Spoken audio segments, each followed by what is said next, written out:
Hello aspirants, आज हम economics के अंदर पढ़ेंगे फाइनेंशियल मार्केट्स के बारे में। देखिए, इस आपके सामने इंडेक्स है कि हमें इसके अंदर पढ़ना क्या क्या है। बहुत कंफ्यूज होने की ज़रूरत नहीं है। इफ़ यू आर न्यू तो आपको नहीं समझ में आएगा क्या है। देखिए, 3 वीडियोस इसके अंदर आएंगी। आज के वीडियो में हम डिस्कस करेंगे फाइनेंशियल मार्केट्स होती क्या है, और उसके बाद टाइप्स क्या है फाइनेंशियल मार्केट्स के। 2 टाइप्स हैं, money market and capital market. तो नेक्स्ट वीडियो में आपको मनी मार्केट बताऊंगी कि मनी मार्केट क्या होती है। उससे नेक्स्ट वीडियो में आपको बताऊंगी कि कैपिटल मार्केट क्या होती है। ठीक है, तो टोटल 3 वीडियोस आएंगी। हो सकता है 4 हों, वो as per need, as per requirement. कोई अगर मुझे सब टॉपिक बीच में मिल जाता है तो उस हिसाब से हो जाएगा। बाकी 3 ही चीज़ें इसमें पढ़ने वाली हैं। फाइनेंशियल मार्केट्स क्या होती हैं, इसके 2 टाइप्स हैं, money market and capital market. अब ये दोनों खुद में भी बहुत ज़्यादा वास्ट है। जैसे कि टी बिल्स क्या होते हैं, कमर्शियल पेपर्स क्या होते हैं, ट्रेड बिल्स क्या होते हैं, कॉल मनी, नोटिस मनी क्या होता है।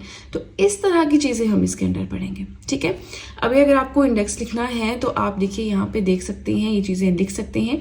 इसके अलावा अगर मुझे और कुछ मिलता है तो वो मैं इंडेक्स में ऐड कर दूंगी और बाद में यहाँ पे अपडेट कर दूंगी। ठीक है, चलिए तो अब सीधे चलते हैं अपने मेन कंटेंट की ओर। Now let's start with what is a financial market. Financial market क्या होती है? तो देखिए, मार्केट क्या होती है। मार्केट क्या होता है? एक ऐसी जगह जहाँ पे बहुत सारी दुकानें होती हैं।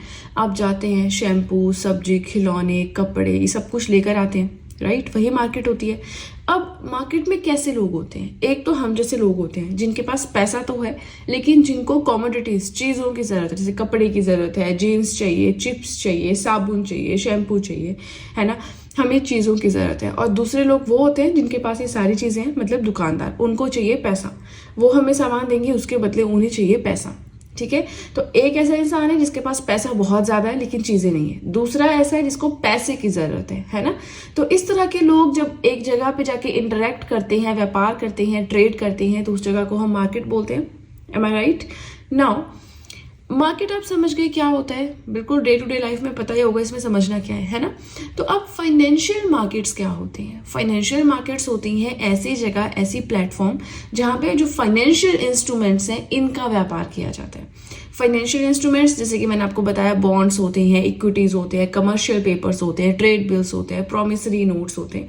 ठीक है, इन सब का। अब ये सारी चीज़ें मैंने क्या क्या बोली, जैसे जैसे हम स्टेप बाय स्टेप आगे चलते रहेंगे आपको ये चीज़ें समझ में आती रहेंगी। फिलहाल मार्केट क्या होता है समझ आ गया। फाइनेंशियल मार्केट्स क्या होते हैं? जहाँ पे फाइनेंशियल इंस्ट्रूमेंट्स का ट्रेड होता है। चलिए अब थोड़ा बुकिश लैंग्वेज में देखते हैं। यहाँ पे थोड़ी सी डेफिनेशंस, बाकी सिंपलेस्ट ईजिएस्ट लैंग्वेज में मैंने आपको एक्सप्लेन कर दिया है ना। अब आपको लिखना भी तो होता है पेपर में, तो आप पेपर में कैसे लिखेंगे? Place or system that provides buyers and sellers the means to trade financial instruments। ऐसी जगह, ऐसा सिस्टम जो खरीदारों को और सामान बेचने वाले विक्रेता को एक ऐसी जगह प्रोवाइड करवाता है जहां पे वो फाइनेंशियल इंस्ट्रूमेंट्स का व्यापार कर सकते हैं। फाइनेंशियल इंस्ट्रूमेंट्स जैसे कि बॉन्ड्स हो गए, इक्विटीज हो गए। ठीक है, सिंपल है, कुछ खास समझने वाला नहीं है। नेक्स्ट आता है, it facilitates the interaction between those who need capital and those who have capital to invest। यहाँ पे कैपिटल को राजधानी से नहीं लेना है, यहाँ पे कैपिटल को लेना है अमाउंट, मनी, कैश, पैसा, धन दौलत, है ना। तो अब फाइनेंशियल मार्केट क्या करती है? एक ऐसा सिस्टम क्रिएट करती है जिसमें वो लोग जिनको पैसे की ज़रूरत है और वो लोग जिनके पास पैसा बहुत ज़्यादा है इन्वेस्ट करने के लिए, वो इंटरेक्ट कर सकते हैं, एक दूसरे से बातचीत कर सकते हैं, एक कनेक्शन सेटअप कर सकते हैं। ठीक है, थर्ड आता है, it is a platform where money is being collected from the surplus unit and lend to the deficit unit. Platform है ऐसा फाइनेंशियल मार्केट जहां पे वो लोग जिनके पास बहुत सारा पैसा है, सरप्लस पैसा है, वहां से उन लोगों से वो पैसा कलेक्ट किया जाता है और फिर दिया जाता है उन लोगों को जो डेफिसिट यूनिट है, जिनके पास पैसा कम है। ठीक है, तो इस तरह से हमें पता है मार्केट में मनी फ्लो भी ऐसे ही करती है। यहाँ पे मैंने लिखा भी है that money always flows from surplus sector to deficit sector. जिनके पास बहुत ज़्यादा पैसा है उनसे जिनके पास कम पैसा है वहां तक हमेशा मनी फ्लो करती है, राइट। अब ये 3 डेफिनेशंस है, जो आपको सही लगता है, तीनों आपको सही लगती है, आप तीनों लिख दीजिए। ठीक है, बिल्कुल सिंपलेस्ट ढूंढ के मैंने यहाँ पे डेफिनेशंस लिखी हैं। चलिए, अब हमने बिल्कुल बेसिक चीज़ तो पढ़ ली, अब थोड़ा सा और फाइनेंशियल मार्केट्स की गहराई तक जाते हैं। सो फाइनेंशियल मार्केट्स क्या करती हैं? Bringing investors and borrowers together. जिन्होंने इन्वेस्ट करना है, जिन्होंने पैसा उधार लेना है, इनको साथ में लेकर आती है। लेकिन अगर ऐसा हो जाए कि सिर्फ investors and borrowers he market में हो और कोई हो ही नहीं, तब तो लड़ाई शुरू हो जाएगी। एक इन्वेस्टर है, उसके पास मान लीजिए 1 करोड़ है और बहुत सारे ऐसे बोरोवर्स हैं जिनको सिर्फ 5,000, 10,000 या 1-1 लाख इतना छोटा अमाउंट चाहिए, तो वो इन्वेस्टर्स एंड बोरोवर्स कैसे डील करेंगे, है ना? ये तो बहुत बड़ी प्रॉब्लम हो जाएगी। तो फाइनेंशियल मार्केट्स में सिर्फ आपका इन्वेस्टर्स और बोरोवर्स नहीं होते हैं, फाइनेंशियल इंस्टीट्यूशंस भी होते हैं, ठीक है? तो आप यहाँ पे फाइनेंशियल मार्केट्स की जगह फाइनेंशियल इंस्टीट्यूशंस कर सकते हैं, ठीक है? अब ये फाइनेंशियल इंस्टीट्यूशंस ही हैं जो इन्वेस्टर्स एंड बोरोवर्स का पूरा फैसिलिटेशन करते हैं, उनको मैनेज करते हैं, उनके इंटरेक्शन कैसे होगा उसका ध्यान रखते हैं। अब इन्वेस्टर्स में कौन आते हैं? लेंडर्स, जो पैसा जमा करवाते हैं अकाउंट में, हु हैव सरप्लस मनी, जिनके पास बहुत ज़्यादा पैसा है, अब उनको फाइनेंशियल मार्केट में डालना है। फाइनेंशियल मार्केट में क्या क्या आएगा आपका? बैंक्स हो गए, बाकी के फाइनेंशियल इंस्टीट्यूशंस हो गए, है ना? बोरोवर्स में क्या क्या आती हैं? गवर्नमेंट, कंपनीज, सरकार को पैसा चाहिए, है ना? तो वो कहाँ से बोरो कर सकता है? फाइनेंशियल मार्केट से बोरो कर सकता है। कंपनीज को पैसा चाहिए, कहाँ से बोरो कर सकता है? फाइनेंशियल मार्केट से बोरो कर सकते हैं, ठीक है? तो ये हल्का सा छोटा सा डायग्राम बनाया है, आप अपने आंसर्स में इस तरह की चीजें लिख सकते हैं, आपका आंसर थोड़ा सा ज्यादा अट्रैक्टिव लगेगा। नाउ नेक्स्ट पॉइंट थोड़ा सा और डिस्कस करते हैं कि ये फाइनेंशियल मार्केट्स क्या होती हैं। Transmission mechanism between investors and borrowers through which fund transmission is facilitated। ये एक ऐसा ट्रांसमिशन मैकेनिज्म है इन्वेस्टर्स एंड बोरोवर्स के बीच में, जिसमें से फंड्स जो है वो इधर उधर ट्रांसफर होते रहते हैं, ठीक है? अब बार बार सेम ही चीज लिखी हुई है, अलग अलग शब्दों में लिखी हुई है, तो मुझे नहीं लगता बार बार सेम चीज बताने की जरूरत है। बहुत ही सिंपल बात है, इन्वेस्टर्स होते हैं, बोरोवर्स होते हैं, फाइनेंशियल इंस्टीट्यूशंस होते हैं, ये पैसा जमा कराएंगे, इनको पैसा उधार मिलेगा, फाइनेंशियल इंस्टीट्यूशन से पूरा मैनेज करते हैं, इनके बीच में इंटरेक्शन। जिनके पास पैसा ज्यादा है वो कम पैसे वाले तक जो है मनी फ्लो करवाते हैं, बस यही सब चीजें फाइनेंशियल इंस्ट्रूमेंट्स का व्यापार होता है ना? So it provides, last point, it provides security while dealing with financial assets. Financial assets के साथ डील करना है तो बहुत ही ज्यादा सिक्योरिटी प्रोवाइड करवाते हैं, ठीक है? क्योंकि इसमें जो ट्रांजैक्शंस होती हैं, यानी जो व्यापार होता है, ट्रेड होता है विदाउट फियर ऑफ थेफ्ट और फ्रॉड, कि ऐसा नहीं है कि इसमें फ्रॉड हो जाएगा या चोरी चकारी हो जाएगी, तो इस चीज के डर से बहुत दूर है ये ट्रांजैक्शंस, तो बहुत ही सेफ एंड सिक्योर ट्रांजैक्शंस होती हैं, ठीक है? अब देखिए हमने क्या पढ़ा, अभी तक हमने सिर्फ ये जाना कि ये फाइनेंशियल मार्केट होती क्या है ना? अब आगे चल के बार बार एक टर्म यूज होगा, that what R securities. Securities क्या होती हैं? फिर सिक्योरिटीज 2 तरह की होती हैं, बॉन्ड्स एंड इक्विटीज। तो एक छोटा सा टॉपिक है, ये भी हम आज ही पढ़ेंगे, और साथ में टाइप्स ऑफ फाइनेंशियल मार्केट्स पढ़ेंगे, ठीक है? इसी के साथ आपसे रिक्वेस्ट है, वीडियो के साथ में नोट्स बनाएं, बहुत ही ज्यादा बेनिफिशियल आपके लिए प्रूव होंगे। आपका जब तक एग्जाम क्लियर नहीं होता तब तक ये नोट्स आपका साथ देंगे, ठीक है? तो ऐसा नहीं कि वीडियो देख लिया, अभी फिलहाल के लिए समझ लिया और हो गया, नहीं, नोट्स बनाएं प्रॉपर, ठीक है? चलिए, अब फर्स्ट पेज हुआ हमारा कंप्लीट, सीधे चलते हैं अपने नेक्स्ट पेज की ओर। नाउ नेक्स्ट जो हमें पढ़ना है दैट इज सिक्योरिटीज। मैंने कहा ना कि ये बार बार टर्म यूज होगी, इसलिए हम इसे थोड़ा सा डिस्कस करेंगे। इस चीज पे मत जाइएगा ये क्या लिखा है, बहुत टफ है, नहीं, बहुत ईजी है। जैसे हमने फाइनेंशियल मार्केट समझा वैसे ही हम सिक्योरिटीज को भी समझेंगे। देखिए, मान लीजिए आपके पास एक कागज है, ठीक है? उस पर आपने ये लिखा है कि आपने अपने किसी फ्रेंड से पैसे लिए, ठीक है? आपने लिया उससे 10,000 रुपए। क्यों? क्योंकि आपको कोई कोर्स लेना था, लेकिन आपके पास पैसे नहीं थे, आपकी फाइनेंशियल कंडीशन अच्छी नहीं है, तो आप नहीं ले सकते थे खुद से या पेरेंट्स से नहीं मांग सकते थे। आपने सोचा कि फ्रेंड से लेता हूँ कोर्स, जॉब लग जाएगी तो फिर धीरे धीरे उसको वापस कर दूंगा, ठीक है? तो ये डीलिंग हुई आपके और आपके फ्रेंड की। तो एक पेपर है, एक पीस ऑफ पेपर है, जिसमें आपने अपनी डिटेल्स लिखी, अपने फ्रेंड की डिटेल्स लिखी, आपने पैसे लिए हैं, उससे लिए हैं, कितने लिए हैं, ये सब कुछ आपने लिख दिया, ठीक है? अब कितने रेट ऑफ इंटरेस्ट पे देना है, क्या करना है, वो सब आपने लिख दिया और वो कागज बना दिया। अब उस डॉक्यूमेंट को अब आप डॉक्यूमेंट नहीं बोलोगे, दैट इज अ सिक्योरिटी, ठीक है? वो सिक्योरिटी है। चलिए, नहीं समझ में आया तो थोड़ा सा बुकिश लैंग्वेज में देखते हैं, क्या पता तब समझ में आ जाए, है ना? सो सिक्योरिटीज क्या होती हैं? Tradable financial instruments used to raise capital in public and private markets. Tradable यानी जिनका व्यापार किया जा सकता है। एक इंसान से सिक्योरिटी ली, दूसरे को दे दी, उस सिक्योरिटी की ही अपनी वैल्यू होती है। उस सिक्योरिटी को लेकर अगर बैंक में जाएंगे तो बैंक उस सिक्योरिटी के बराबर पैसे देगा आपको, ठीक है? ये हो गई ट्रेडेबल। फाइनेंशियल इंस्ट्रूमेंट्स हम समझ चुके हैं क्या होता है, अलग अलग तरह के फाइनेंशियल इंस्ट्रूमेंट्स होते हैं जिनका व्यापार आप कर सकते हैं। सो ये ट्रेडेबल फाइनेंशियल इंस्ट्रूमेंट्स होते हैं जो रेज किए जाते हैं, इशू किए जाते हैं, ताकि पब्लिक मार्केट में, प्राइवेट मार्केट में पैसा रेज किया जा सके। ठीक है, चलिए कोई बात नहीं, अभी भी समझ नहीं आया। जैसे जैसे हम आगे चलेंगे, ये टॉपिक जब हम पूरा कर लेंगे सिक्योरिटीज का, आपको आई गारंटी यू आपको समझ में आ जाएगा। So it is a certificate or other financial instrument that has monetary value and can be traded. एक ऐसा सर्टिफिकेट होता है, डॉक्यूमेंट होता है, फाइनेंशियल इंस्ट्रूमेंट होता है, एक पीस ऑफ पेपर होता है जिसकी कोई मॉनेटरी वैल्यू है, यानी उस कागज की मॉनेटरी वैल्यू है, उस पर 10,000 लिखा है तो मतलब उसको 10,000 आपको मिलेगा। ठीक है, और इसको आप व्यापार कर सकते हो, किसी इससे अपने फ्रेंड से ले लिया, किसी और को दे दिया, ऐसे करके आप उसका व्यापार कर सकते हो। ठीक है, थर्ड पॉइंट है offer to raise funds from investors. जो इन्वेस्टर्स होते हैं उससे फंड्स रेज कर सकते हैं। ठीक है, अब ये फंड्स कैसे होते हैं, स्टॉक्स हो गया, बॉन्ड्स हो गया, म्यूचुअल बॉन्ड्स हो गया, ये सब एग्जांपल्स हैं इसके। ये सभी हम पढ़ेंगे जब हम मनी मार्केट, कैपिटल मार्केट की ओर जाएंगे। अभी हम फाइनेंशियल मार्केट में अटके हुए हैं, तो अभी हम वहीं पे फोकस करेंगे। अब देखिए सिक्योरिटीज, आई होप आपको समझ में आ गया हो। एक पीस ऑफ पेपर होता है जिसमें कुछ अमाउंट लिखा है, 10,000, 1 लाख, 2 लाख, जो भी है ना। अब उस अमाउंट की कुछ वैल्यू होती है, उसको आप व्यापार कर सकते हो। एक पर्सन से लिया, दूसरे पर्सन को बेच दिया, वो आपको उसके बदले पैसे दे देगा। तो इस तरह से ट्रेडेबल होते हैं, फाइनेंशियल इंस्ट्रूमेंट्स होते हैं। अब अगर किसी के पास पैसा नहीं है, वो अपनी सिक्योरिटी बेच सकता है और पैसे कमा सकता है। ठीक है, चलिए अब इससे भी इंपॉर्टेंट चीज हम बात करते हैं, इक्विटी डेब्ट क्या होता है। चलिए देखते हैं। देखिए इक्विटी की अगर हम बात करें, let's discuss it with example, कि आपने कोई बिजनेस स्टार्ट करना था, स्टार्टअप करना था। उस केस में आपको पैसा चाहिए था, तो आपको पैसा कौन देगा? आपके पापा मम्मी दोनों कमा रहे हैं, तो वो दोनों ही देंगे, है ना। आपका स्टार्टअप है, बिजनेस है, कौन पैसा लगाएगा? आपके पेरेंट्स ही देंगे।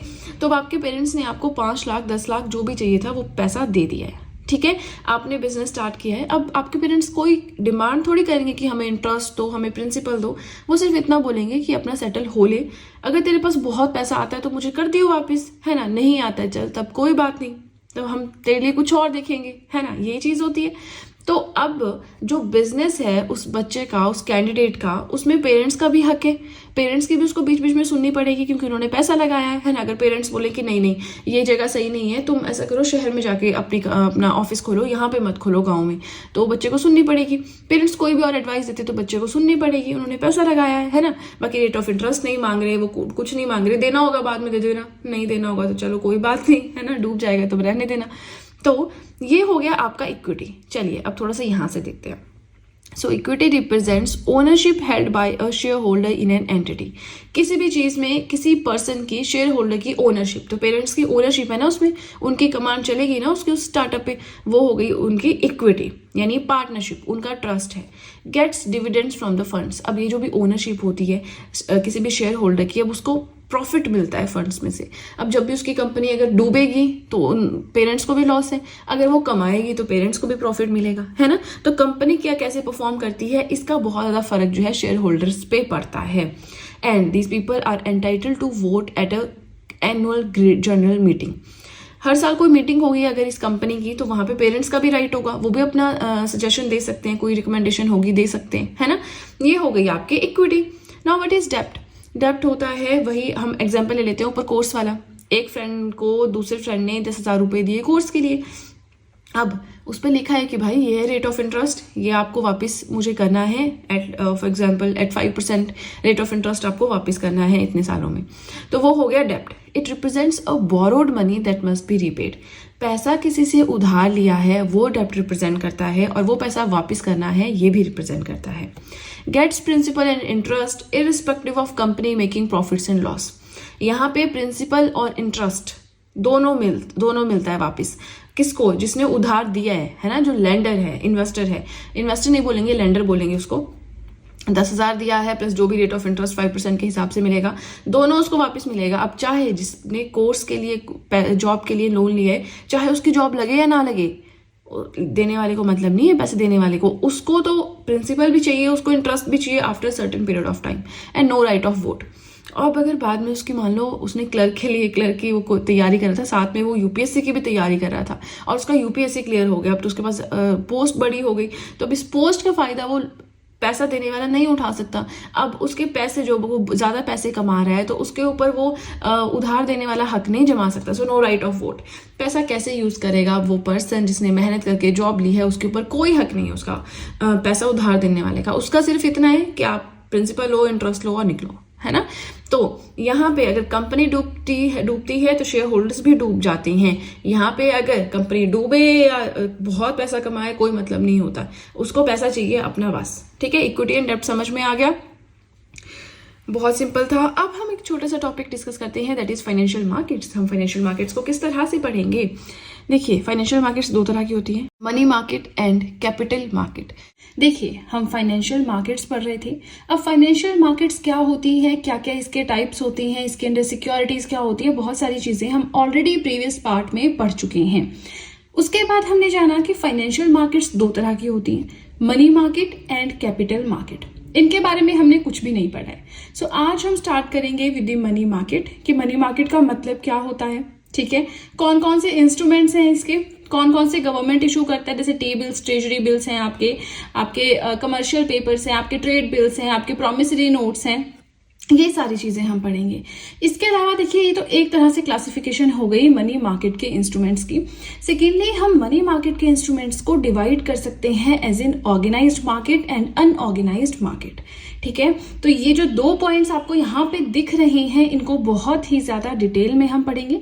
उसके बाद कैपिटल मार्केट रहता है, वो हम नेक्स्ट वीडियो में कवर करेंगे। ठीक है, चलिए, आपसे बस इतनी सी रिक्वेस्ट है, वीडियो के साथ में नोट्स बनाते रहें, बहुत इंपॉर्टेंट आपके लिए प्रूव होंगे।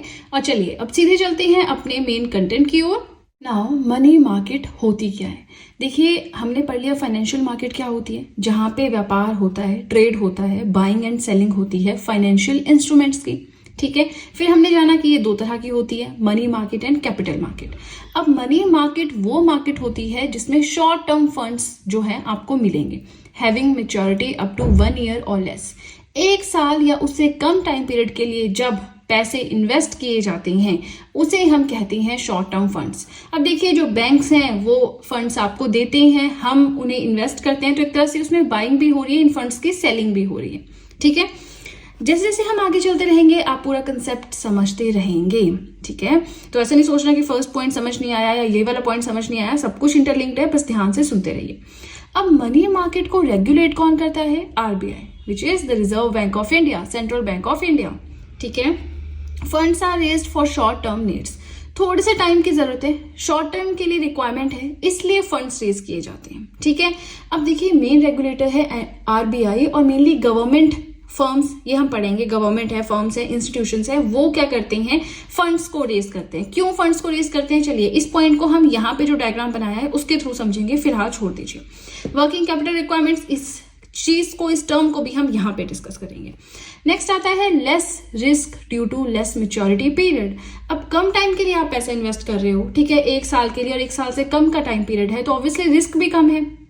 थोड़े से टाइम के लिए आपने इन्वेस्ट किया तो पता है इतने टाइम में तो पैसा वापस आ ही जाएगा, कम रिस्क है। अगर आप लॉन्ग टर्म कहीं पे इन्वेस्टमेंट करते हैं तो उसमें रिस्क रहता है कि कुछ टाइम बाद पता नहीं हालात कैसे होंगे, वो इंसान पैसा वापस कर पाएगा या नहीं। ठीक है ना। फिर है डेप्ट सिक्योरिटी, इसमें होती है आपकी डेप्ट सिक्योरिटी। अब ये सिक्योरिटीज क्या होता है, प्रीवियस वीडियो में पढ़ा है, 2 टाइप्स होते हैं सिक्योरिटीज के, एक इक्विटी, एक डेप्ट। अब डेप्ट सिक्योरिटी में क्या होता है, आपने किसी से पैसा लिया है उधार, आपको वो कभी ना कभी रीपे करना पड़ेगा, उधारी है, ठीक है, तो वो होती है मनी मार्केट में। लेकिन कैपिटल मार्केट में चलता है इक्विटी सिक्योरिटी। मतलब इक्विटी सिक्योरिटी क्या होता है, शेयर होल्डर है, किसी ने बिजनेस स्टार्ट किया, हमने उसमें पैसा लगाया है, तो हम शेयर होल्डर हैं उस कंपनी के, तो अगर कल को बहुत ज्यादा प्रॉफिट होता है तो हमें उसमें शेयर मिलेगा, लॉस होता है तब भी हमें वो लॉस फेस करना पड़ेगा, है ना। तो ये इक्विटी सिक्योरिटी चलती है कैपिटल मार्केट में। कैसे, वो बाद में छोड़ दीजिए, हम कैपिटल मार्केट में पढ़ेंगे। फिलहाल आप मनी मार्केट एंड डेप्ट security, equity market, capital market, ये आप याद कर लें।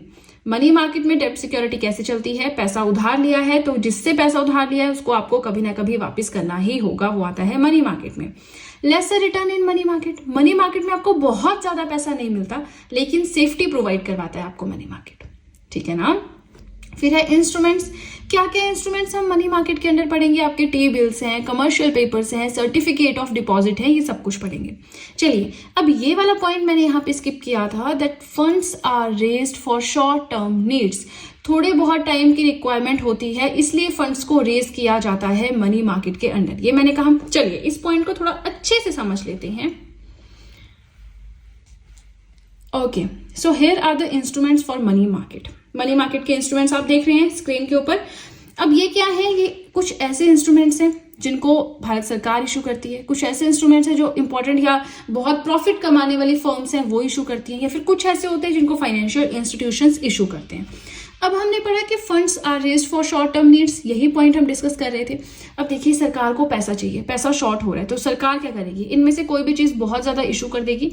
अब मान लीजिए टी बिल सरकार ने इशू किया, अब वो लोग जिनके पास सरप्लस अमाउंट है, पैसा ज्यादा है, वो टी बिल्स को खरीदेंगे। इससे क्या होगा? हम जब कोई चीज खरीदते हैं, जाके साबुन, शैम्पू, चॉकलेट, चिप्स, कपड़े, कुछ भी खरीदते हैं, तो हम उसके बदले पैसे देते हैं ना। तो जो वो पर्सन है जो बेच रहा है सामान, उसके पास पैसा आता है।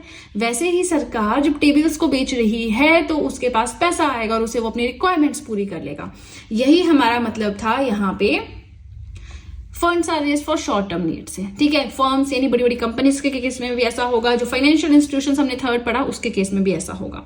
वर्किंग कैपिटल रिक्वायरमेंट्स मतलब जो आपके दिनचर्या या डे टू डे जो एक्टिविटीज होती हैं उसके लिए, खर्चे के लिए जो पैसा चाहिए होता है, कई बार वो शॉर्ट पड़ जाता है, तो उस केस में सरकार, फर्म्स और फाइनेंशियल इंस्टीट्यूशंस क्या करते हैं? ये इंस्ट्रूमेंट्स हैं और ये क्या करते हैं? अलग अलग बिल्स, बॉन्ड्स, शेयर, ये सब जो है वो इशू करते हैं ताकि लोग उन्हें खरीदें, वहां से इनके पास पैसा आए और ये अपनी जरूरतें पूरी करें। नाउ अब ध्यान से सुनिए, देखिए आपको कहीं भी आप देखेंगे ना, आपको इस तरह से डिवीजन नहीं मिलेगा। आपको मिल जाएगा कमर्शियल पेपर्स हैं, इंस्ट्रूमेंट्स पढ़ लो, प्रोमिसरी नोट्स हैं पढ़ लो, कॉल मनी, नोटिस मनी है पढ़ लो, कैश मैनेजमेंट बिल्स है पढ़ लो। ठीक है, बट ये मैंने आपको किस तरह से डिवाइड किया। क्वेश्चन आ जाता है कि गवर्नमेंट के द्वारा which of the following is not issued by government, है ना, मनी मार्केट के अंदर। तो वहां पे तीन ऑप्शन ये होंगे, चौथा होगा आपका कमर्शियल पेपर्स। तो आपको पता नहीं चलेगा कि कौन सी सरकार इशू करती है, तो आपको पता होना चाहिए कि जो भारत सरकार है वो क्या क्या इशू करती है। यहाँ पे भारत नहीं, बीच में स्टेट गवर्नमेंट भी आएगी, वो हम पढ़ेंगे जब हम इनको एक्सप्लेन करेंगे। फिलहाल ट्रेजरी बिल्स हैं, कैश मैनेजमेंट बिल्स हैं, वेज एंड मीन्स एडवांसेस हैं, ये सारे आते हैं आपके जो सरकार इशू करती है उसके अंडर। फर्म्स, ऐसी फर्म्स जो बहुत ज्यादा पैसा कमाती है, जिनका बहुत प्रॉफिट है, उनके अंडर आता है commercial papers, promissory notes.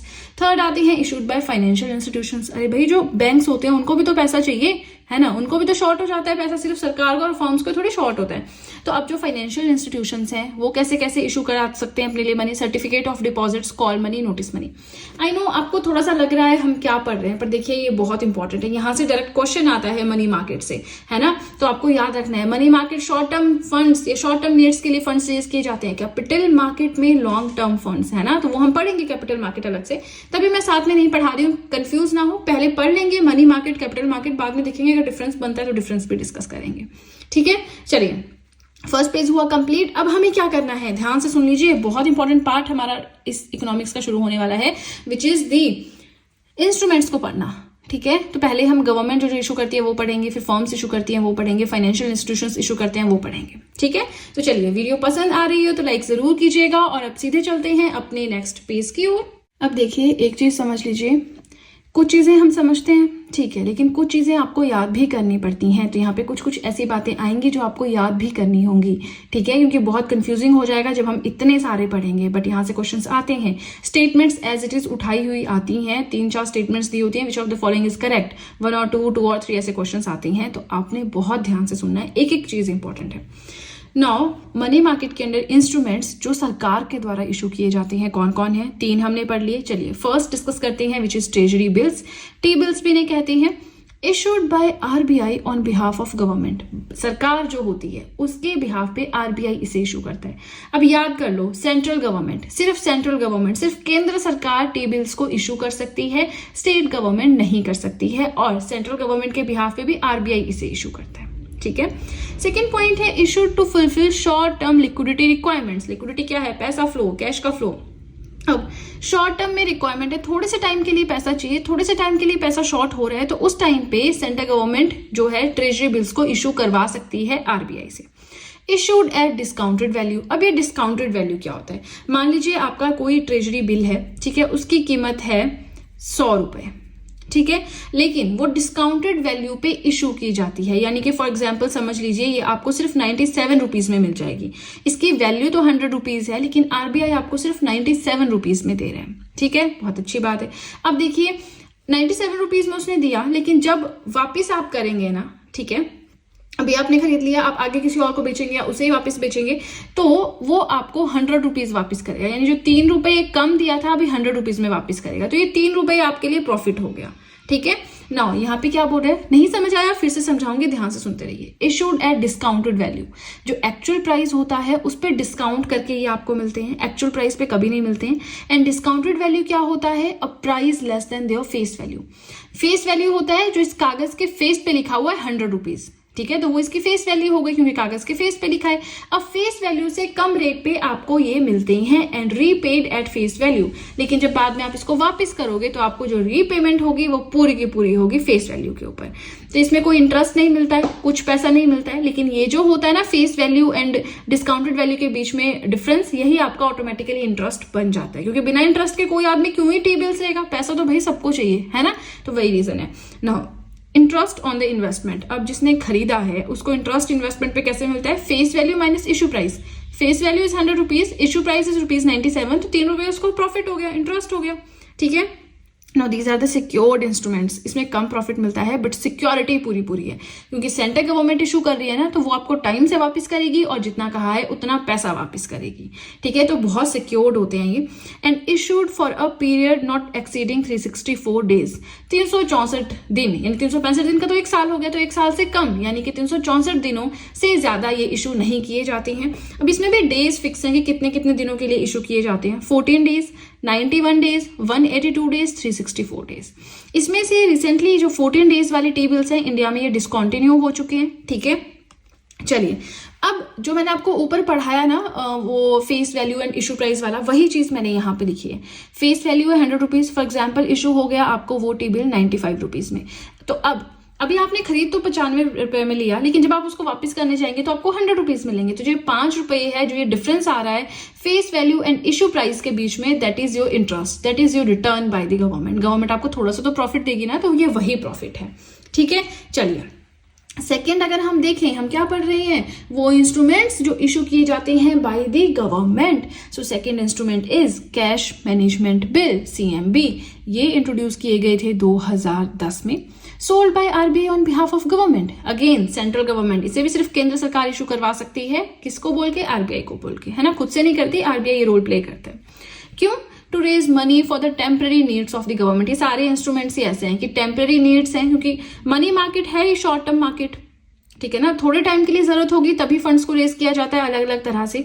Now this is also similar to tables, ये टेबल्स की तरह ही होते हैं, but the tenure is always less than 91 days. इसमें जो टेन्योर है हमेशा वो 91 डेज से कम होता है। ठीक है, और इसमें तो 91 डेज से स्टार्ट हो रहा है, क्योंकि 14 डेज का टेबल तो अब डिसकंटिन्यू हो चुका है, तो इसमें 91, 182, 364 डेज, इन तीन ड्यूरेशन के लिए आप जो है टेबल्स ले सकते हो। लेकिन CMB जो है आपका, ये सिर्फ आप 91 डेज से कम टाइम पीरियड के लिए ले सकते हो। ठीक है जी, चलिए हमने क्या पढ़ा, हमने पढ़ा वो इंस्ट्रूमेंट्स जो इशू किए जाते हैं गवर्नमेंट के द्वारा। अभी तक जो हमने 2 पढ़े हैं, दोनों ही सेंट्रल गवर्नमेंट के द्वारा इशू किए जा रहे हैं, राइट, टेबल्स एंड CMBs हमने पढ़ा। तो चलिए चलते हैं अपने थर्ड पार्ट की ओर। Third is WMA, ways and means advances.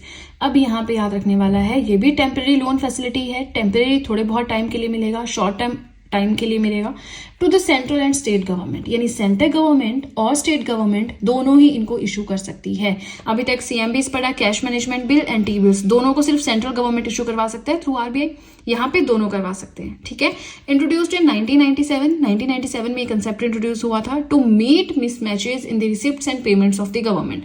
अब ये था कि सब कुछ सेंट्रल गवर्नमेंट इशू कर रही है, स्टेट गवर्नमेंट कैसे पैसे इकट्ठा करेगी, कैसे फंड्स रेज करेगी अगर उसको चाहिए। तो उस केस में जो रिसिप्ट्स होती हैं, डेप्ट होता है, पेमेंट, हमने सब कुछ पढ़ रखा है, receipts, capital receipts, revenue receipts, है ना। तो अब इनमें जब मिसमैच हो जाता है तो उसको पूरा करने के लिए जो है इस तरह से central as well as state government issue कर सकती है WMA। इसके मेच्योरिटी होती है 90 डेज की and interest is charged at prevailing repo rate. Repo rate जो भी चल रहा है इस टाइम मार्केट में, उसके हिसाब से इस पे इंटरेस्ट आपको मिलेगा। एंड अगर WMA एक्सीड करता है 90 डेज, हमने क्या पढ़ा 90 दिन का टाइम पीरियड है, लेकिन अगर सरकार ने कहीं 91, 91 डेज, 92 डेज, 93 डेज, 90 डेज से ज्यादा अगर यूज कर लिया ना, तो रेपो रेट जो भी है +2% उस पर इंटरेस्ट वापस करेगा। और जब 90 डेज से ज्यादा एक्सीड हो जाता है टाइम किसका, WMA का, वेज एंड मीन्स एडवांसेस का, so it would be treated as overdraft. Okay, so ये हो गया WMA, ways and means advances. Now next is issued by firms, ऐसे इंस्ट्रूमेंट्स जो फर्म्स के द्वारा इशू किए जाते हैं। अभी तक हमने क्या पढ़ा, जो गवर्नमेंट के द्वारा इशू किए जाते हैं। अब हम क्या पढ़ेंगे, जो फर्म्स के द्वारा इशू किए जाते हैं। चलिए दोनों को साथ में पढ़ते हैं, ये कोई डिफरेंस नहीं है, ये चीज समझें कि ये कोई डिफरेंस नहीं पढ़ा रही हूं मैं आपको, ठीक है, ये थोड़ा साथ साथ में हो जाए, तो इसलिए एक है आपका कमर्शियल पेपर्स, एक है आपका प्रॉमिसरी नोट्स। बहुत सिंपल है दोनों ही, ठीक है। अब देखिए हमें बहुत सारे ऐसे पढ़ने हैं इंस्ट्रूमेंट्स मनी मार्केट के, फिर हम कैपिटल मार्केट के पढ़ेंगे, तो ऑब्वियसली आपको हेक्टिक हो सकता है, आपको बोरिंग हो सकता है, बट पढ़ना पड़ेगा, बहुत इंपॉर्टेंट टॉपिक है, डायरेक्ट यहाँ से क्वेश्चन आता है, ठीक है। तो इस टॉपिक को स्किप नहीं करना है। छोटे मोटे जो टॉपिक्स होते हैं हम पढ़ते हैं, GDP पढ़ लिया जी, नॉमिनल GDP पढ़ लिया जी, GVA पढ़ लिया जी, नेशनल इनकम अकाउंटिंग पढ़ लिया, 5 ईयर प्लान्स पढ़ लिया। अब गया वो जमाना जब वहां से क्वेश्चन आते हो, है ना। तो आपने थोड़ा सा अपनी प्रिपरेशन को स्ट्रॉन्ग करना है। And let's start with the commercial papers. Commercial papers क्या होते हैं, unsecured promissory notes. Unsecured, security कुछ खास नहीं होती है इसमें, ठीक है। एक चीज आप समझिए, फर्म्स का क्या मतलब है यहाँ पे, ऐसी कंपनीज, ऐसे बिजनेसेस जिनका प्रॉफिट बहुत ज्यादा है, सिर्फ वही इशू कर सकते हैं। देखिए कोई छोटी मोटी कंपनी कमर्शियल पेपर्स इशू करेगी तो उसको खरीदेगा कौन, कंपनी का नाम भी तो होना चाहिए। अब जैसे BPCL है आपका, है ना, एक है पेट्रोलियम कंपनी लिमिटेड है ना, आपका बेल है, तो उसका नाम है। अब कोई अगर बहुत फेमस इन्फोसिस है ना, आपका TCS है, तो कोई भी कंपनी अगर कमर्शियल पेपर्स इशू करती है तो अगर उसका नाम हो तो ये गारंटी होती है कि नहीं मिल जाएगा पैसा वापस, है ना। तो वो चीज़ है, तो जो ऐसी कंपनीज ही इसे इशू कर सकती हैं जिनका प्रॉफिट बहुत ज़्यादा होता है, हाई अर्निंग प्रॉफिट वाली कंपनीज, ठीक है ना। नाउ कमर्शियल पेपर्स की हम बात करें, अनसिक्योर्ड होते हैं, कोई नहीं पता पैसा वापस आएगा कि नहीं आएगा। Issued by high net worth companies, जिनकी वर्थ बहुत ज़्यादा है वही कंपनीज इशू कर सकती हैं। छोटी मोटी कंपनीज का तो अता पता ही नहीं है, उनसे कौन ही कमर्शियल पेपर्स खरीदेगा उनके, है ना। ये कंसेप्ट 1990 में इंट्रोड्यूस किया गया था। ये मेच्योरिटी पीरियड याद कर लो इसको, है ना, ये स्किप नहीं करना है। मेच्योरिटी पीरियड इसका है 15 दिनों से 1 साल तक का, ठीक है। Issued in multiple of ₹5 lakh, 5 lakh के मल्टीपल की फॉर्म में ये इशू किए जाते हैं। And subject to minimum of ₹25 lakh. खरीदने हैं कमर्शियल पेपर्स तो कम से कम 25 लाख के खरीदने पड़ेंगे, उसके बाद 5 के मल्टीपल पे चलेंगे, 25 लाख, 30 लाख, 35 लाख, 40 लाख, इस तरह से आप खरीद सकते हैं। मिनिमम 25 लाख के कमर्शियल पेपर्स खरीदने होंगे, उससे कम आप खरीद नहीं सकते हो, ठीक है। And issued at discount to face value, अगर फेस वैल्यू है 25 लाख, आपको मिल जाएंगे 23 लाख के, 24 लाख के, है ना। जब आप वापस करोगे तो मिलेगा, तो पूरा 25 लाख मिलेगा, तो इसमें आपको प्रॉफिट अच्छा मिल जाता है, लेकिन वही बात है ना, अनसिक्योर्ड है, ठीक है। Now the next is promissory notes. Promissory notes क्या होते हैं, डेप्ट इंस्ट्रूमेंट। डेप्ट क्या होता है, उधार, आपने किसी से उधार लिया है, तो वैसा एक इंस्ट्रूमेंट होता है that contains a written promise by one party to pay another party a definite sum of money.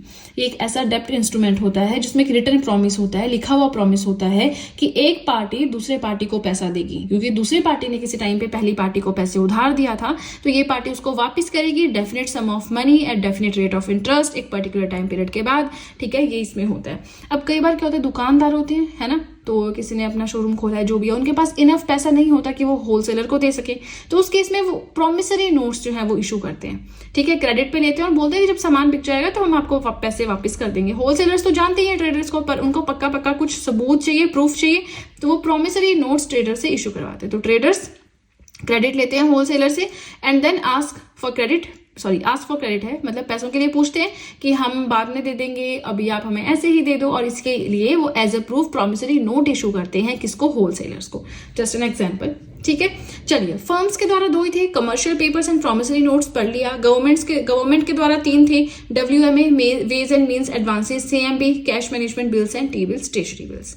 अब क्या बच गए, जो फाइनेंशियल इंस्टीट्यूशंस इशू करते हैं, ठीक है ना। तो चलिए नोट्स बनाते रहे। देखिए बार बार आपको एनकरेज करना चाहती हूँ कि आलस ना करें, आप शुरू से अभी तक नोट्स बनाएं, बढ़िया सी कॉपी आपके बनके तैयार हो जाएगी, और बहुत बहुत इंपॉर्टेंट रहेगी। जब तक कि आपका एग्जाम क्लियर नहीं होता, आप इन्हीं नोट्स को बार बार रिवाइज करें, आपकी कमांड प्लस आपकी नॉलेज चीजों के ऊपर बहुत ज्यादा बढ़ जाएगी, ठीक है ना। चलिए अब सीधे चलते हैं अपने नेक्स्ट पेज की ओर।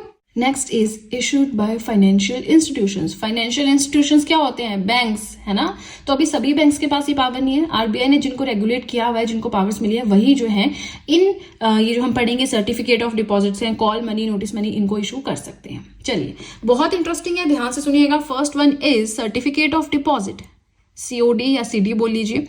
Issued by commercial banks to raise short term funds. थोड़े टाइम के लिए रिक्वायरमेंट है, फंड्स चाहिए, पैसा चाहिए, कमर्शियल बैंक्स इशू करती हैं certificate of deposits. Commercial banks क्या होते हैं? जो वर्क ही करती हैं to make profit. Banking system in India, history of banking, types of banks, NPS, non performing assets, bad banks, shadow banks, बहुत सारी चीजें मैंने आपको पढ़ाई हैं, है ना। तो बैंकिंग सिस्टम के टोटल 10 लेक्चर हैं, 10 पार्ट में मैंने पूरा कंप्लीट किया है, जो आप चाहें तो उसे भी देख सकते हैं। चलिए, थोड़ा हम डेविएट हो गए अपने टॉपिक से। So certificate of deposit commercial banks के द्वारा इशू किया जाता है to raise short term funds. इसमें आपको 5 लाख के मल्टीपल के रूप में जो है इशू किया जाता है एंड मिनिमम वैल्यू है 5 लाख। मतलब अगर आपको सर्टिफिकेट ऑफ डिपॉजिट खरीदना है तो कम से कम 5 लाख आपके पास होने चाहिए और 5 लाख के मल्टीपल पे चलेगा। मतलब 5 लाख का मिनिमम खरीद सकते हो, फिर 10 लाख, फिर 15 लाख, फिर 20 लाख, फिर 25 लाख, ऐसे। टाइम पीरियड रहता है 7 दिनों से 1 साल का। इतने टाइम पीरियड के लिए आप इन्हें ले सकते हो। Negotiable and tradable in money market. Money market में मान लीजिए आपने 10 लाख के लिए, तो आप उसको थोड़ा ज्यादा करके, थोड़ा कम, जो भी रिक्वायरमेंट रहती है, आप उस हिसाब से उसको बेच भी सकते हैं। फॉर एग्जाम्पल, आपने खरीद लिए 30 लाख के और 7 दिन नहीं हुए, अभी 5 दिन हुआ, आपको एकदम से पैसा चाहिए, कुछ अर्जेंसी हो गई, तो आप उसको मनी मार्केट में जाके बेच सकते हो। अब बेशक वो 30 लाख के थे, लेकिन जो लेने वाला है वो सोचेगा इसको पैसों की जरूरत है, वो बोलेगा कि नहीं, मैं आपको 28 लाख दूंगा, आपको लेने हैं तो लो। तो आप 28 लाख के ले लोगे क्योंकि आपको जरूरत है, अभी 7 दिन भी नहीं हुए, अदरवाइज आप सर्टिफिकेट ऑफ डिपॉजिट बैंक से करवाते, है ना। तो ये है कि इसको आप ट्रेड कर सकते हो, व्यापार कर सकते हो, नेगोशिएबल, प्राइस कम ज्यादा कर सकते हो किसी थर्ड पर्सन के साथ। And issued in dematerialized format. इसमें आपको प्रॉपर कैश, प्रॉपर कागज नहीं दिखाते हैं, वो आपको ऑनलाइन ये इशू होता है, ठीक है। Can be issued to individuals, corporations, companies and NRIs also. किस किस को इशू किया जा सकता है? जो इंडिविजुअल्स हैं, कंपनीज हैं, कॉर्पोरेशंस हैं and non residents of India. NRIs को भी इशू किया जा सकता है। तो यहां से क्वेश्चन आपका उठ सकता है, ठीक है, तो याद रखना है। नेक्स्ट है issued at discount and redeemed eight face value. वही डिस्काउंटेड रेट पे देंगे और फेस वैल्यू पे वापस कर लेंगे। ये चीज हम 2-3 बार डिस्कस कर चुके हैं, अगेन डिस्कस नहीं करेंगे ना। एक रिसेंट अपडेट आई थी 2021 में। पहले रीजनल रूरल बैंक्स के पास ये पावर नहीं थी कि वो सर्टिफिकेट ऑफ डिपॉजिट्स इशू कर सकें, लेकिन 2021 में RRBs are also permitted by RBI to issue CODs या सीडीज बोलो। सर्टिफिकेट ऑफ डिपॉजिट इशू करने की पावर रीजनल रूरल बैंक्स को दे दी है आरबीआई ने, तो 2021 से वो भी इशू कर सकते हैं। अब देखिए, यहाँ पे हर एक लाइन से क्वेश्चन बन रहा है, तो आपको समझना तो है, ये साथ में थोड़ा सा याद भी करना पड़ेगा, है ना। Now the second one is call money and notice money. Believe me, सबसे इजी और सबसे सिंपल है, एक बार सुन लिया ना, आपको रिवीजन की भी इसमें जरूरत नहीं पड़ेगी। Inter banks fund market. अब हम बैंक्स, कस्टमर से पैसा ले रहा है, कस्टमर बैंक से ले रहा है, इंटरचेंज हो रहा है, ठीक है, लेकिन कई बार बैंक्स होते हैं, एचडीएफसी एंड एक्सिस है, एसबीआई एंड यूको है, वो भी तो अपने आप में बैंक्स अपने फंड्स की रिक्वायरमेंट पूरी कर सकते हैं। एचडीएफसी को थोड़ा पैसा कम हो गया, उसने एक्सिस बैंक से ले लिया, बाद में वापस कर दिया, ये सब भी तो चलता है ना। तो वही है हमारा call money and notice money. ये इंटर बैंक्स फंड मार्केट है। एक दूसरे बैंक को जरूरत है तो वो एक्सचेंज कर सकते हैं। यहाँ पे banks borrow and lend money from each other on a day to day basis requirements.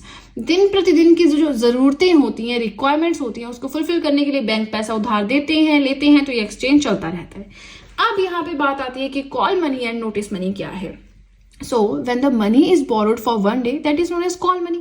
अगर सिर्फ एक दिन के लिए पैसा लिया जाए उधार, तो उसे हम बोलते हैं call money. Repayable on demand. मान लीजिए एचडीएफसी बैंक ने एक्सिस बैंक से पैसा लिया, जितना भी पैसा लिया एक दिन के लिए, लेकिन अभी एक दिन पूरा नहीं हुआ है और एकदम से एक्सिस बैंक बोल रहा है कि यार मुझे तो पैसे वापस चाहिए, तो कस्टमर आ गया, वो पैसे मांग रहा है, तो एचडीएफसी बैंक को एट द सेम टाइम वो पैसा वापस करना पड़ेगा, because these are repayable on demand. अगर दूसरे बैंक की डिमांड आएगी तो वो पैसा एकदम से वापस करना पड़ेगा एंड इसका मेच्योरिटी पीरियड है 1 दिन। समझ आ गया। अब जिस रेट ऑफ इंटरेस्ट पे दिया जाता है that is known as call rate. Okay, now when the money is borrowed for more than a day और अप टू 14 डेज। देखिए मैक्सिमम तो 14 दिन के लिए ही ले सकता है एक बैंक दूसरे बैंक से। एक दिन के लिए लिया तो वो हो गया कॉल मनी, एक दिन से ज्यादा और 14 दिन तक अगर लिया तो वो बन गई notice money. Rate of interest पे जिस पे लेते हैं that is known as notice rate.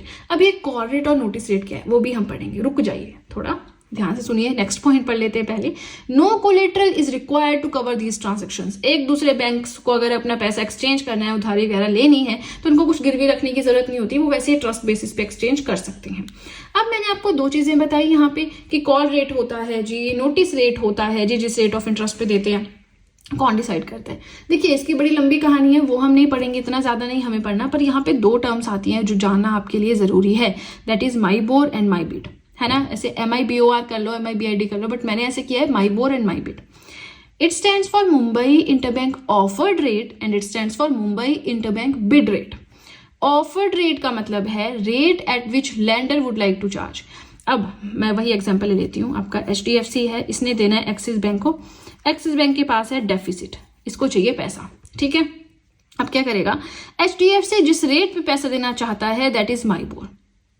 HDFC चाहता है कि मैं 6% रेट ऑफ इंटरेस्ट पे दूंगा, मुझे 6% पे देना चाहे जो भी बैंक आए, ठीक है। So this is the rate at which lender would like to charge.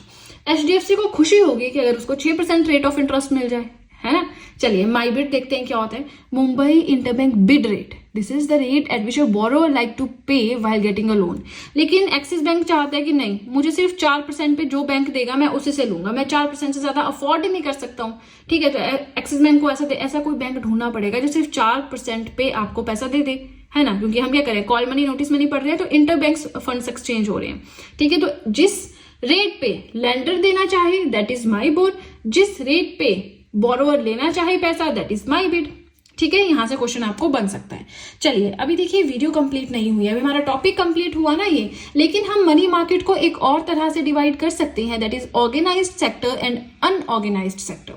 अब चलिए उसको देखते हैं, सीधे नेक्स्ट पेज की ओर चलते हैं। इसी के साथ रिक्वेस्ट है, वीडियो पसंद आ रही हो तो लाइक जरूर कीजिएगा।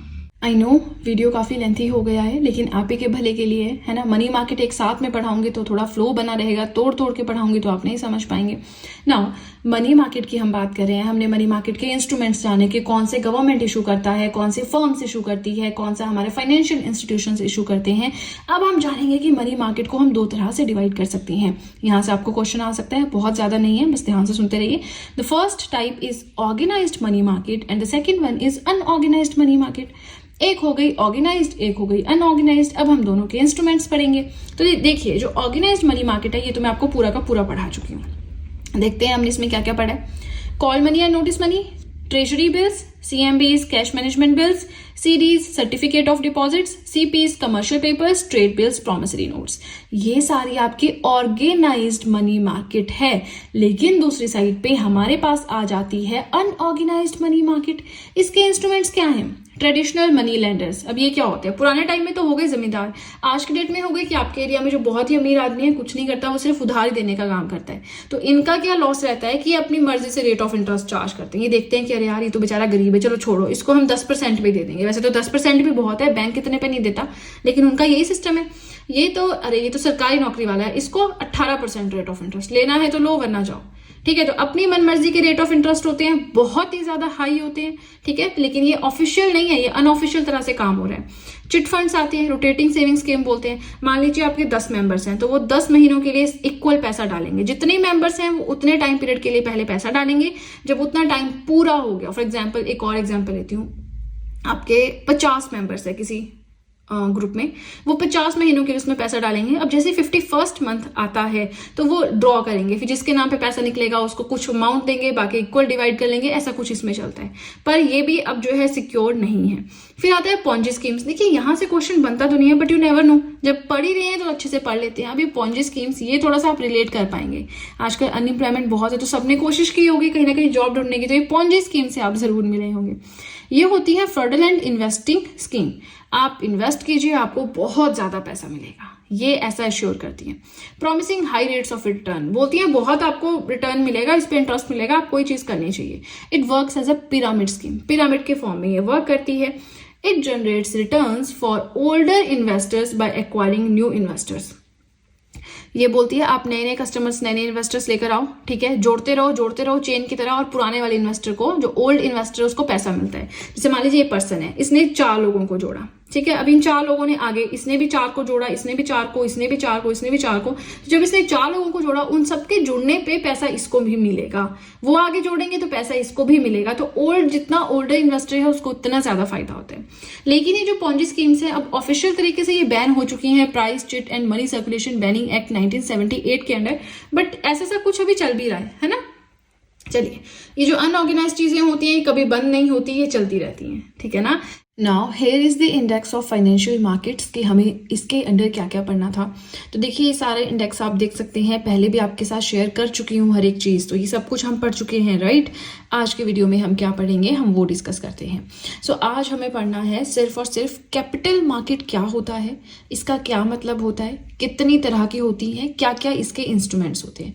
लास्ट में बॉन्ड्स रह जाएगा, वो हम नेक्स्ट वीडियो में कवर करेंगे। फाइन, चलिए चलते हैं सीधे अपने नेक्स्ट पेज की ओर। नाउ कैपिटल मार्केट क्या होती है, market for long term funds.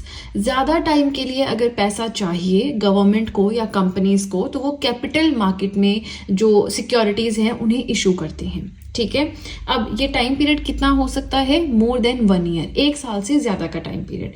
अब देखिए अगर आप डायरेक्टली जंप कर रहे हैं मेरी इस वीडियो पे और प्रीवियस वीडियोस नहीं देखी हैं तब तो आपको कुछ समझ नहीं आएगा। तो पहले जाके देखें कि फाइनेंशियल मार्केट क्या होती है, मनी मार्केट क्या होती है, बहुत अच्छे से मैंने अपने यूट्यूब चैनल पे पढ़ाया है। Indian economy hand written notes की आप मेरी प्लेलिस्ट देख सकते हैं, ठीक है ना। चलिए वो आप देखिए, उसके बाद आप समझेंगे कि कैपिटल मार्केट में हमने कहाँ जाके छलांग मार दी है। अगर बीच से आएंगे तो कुछ समझ नहीं आएगा, ठीक है। सो लॉन्ग टर्म फंड्स अगर रेज करनी है, चाहे किसी कंपनी ने चाहे किसी गवर्नमेंट ने, है ना, तो वो क्या करती है, कैपिटल मार्केट में फंड्स को इशू करती है, यानी कि फंड्स रेज करती है, नॉट इशू, फंड्स को रेज करती है। टाइम पीरियड रहता है 1 साल से ज्यादा। बोथ इक्विटी एंड डेप्ट आर रेज्ड। अब यहाँ पे इक्विटी एंड डेप्ट दोनों रेज किए जाते हैं। इक्विटी का मतलब क्या होता है, हिस्सेदारी, और इक्विटी तरह के जो सिक्योरिटीज होती है ना, वो 2 तरह की होती हैं, इक्विटी सिक्योरिटी एंड डेप्ट सिक्योरिटी। पढ़ाया है मैंने 1-2 वीडियोस पहले फाइनेंशियल मार्केट्स के अंडर, अब यहाँ पे एक्सप्लेन नहीं करूंगी, बट इतना समझ लीजिए कि जो इक्विटी हमारी सिक्योरिटीज होती हैं इसमें रहती है हिस्सेदारी, शेयर होल्डर बन जाते हैं। तो कभी भी गवर्नमेंट इक्विटी सिक्योरिटीज को इशू नहीं करती है, इससे तो फिर हिस्सेदारी हो जाएगी सरकार के अंदर, और सरकार को वो नहीं चाहिए। अदरवाइज तो सब आके बोलेंगे सरकार तो मेरी है, मेरी इसमें मैं इसका शेयर होल्डर हूं, है ना। तो वो चीज कभी भी गवर्नमेंट इक्विटी सिक्योरिटीज इशू नहीं करती है, लेकिन कंपनीज करती हैं। डेप्ट सिक्योरिटीज क्या होता है, लोन देना एक तरह से, है ना, कि कोई कंपनी को आप लोन दे रहे हो, वो आपको विद इंटरेस्ट पैसा वापस करेगी। तो ये चीज जो है गवर्नमेंट इशू करती है। गवर्नमेंट हमेशा डेप्ट सिक्योरिटीज ही रेज करती है, ठीक है। Now funds capital assets. अब क्योंकि देखिए कैपिटल मार्केट में होगा क्या, फंड्स रेज करेगा, कौन रेज करेगा, गवर्नमेंट है, या कोई कंपनी है, कोई फर्म है, फाइनेंशियल इंस्टीट्यूशन है, उनको पैसा चाहिए तो वो फंड्स रेज करेंगे, अलग अलग तरह से बॉन्ड्स इशू कर देंगे, आपका डिबेंचर्स इशू कर देंगे, शेयर्स इशू कर देंगे, आईपीओज, एफपीओज, इनको इशू कर देंगे। इससे क्या होगा, अगर हम कोई शेयर खरीदते हैं तो हम उसके लिए पैसे देंगे, वो पैसा गवर्नमेंट या कंपनी जिसने भी उसको इशू किया उसके पास जाएगा और वो उसे अपने काम के लिए यूज कर सकता है। तो कैपिटल मार्केट में जो भी पैसा रेज किया जाता है कंपनी ने अपने लिए या गवर्नमेंट ने अपने लिए, तो वो फंड्स कैपिटल एसेट्स, मतलब उन्होंने कोई चीज, बड़ी चीज बनानी है ना, कोई कंस्ट्रक्शन करनी है, मैन्युफैक्चरिंग करनी है, या कोई बड़ी बिल्डिंग बनानी है, उस केस में यूज होता है।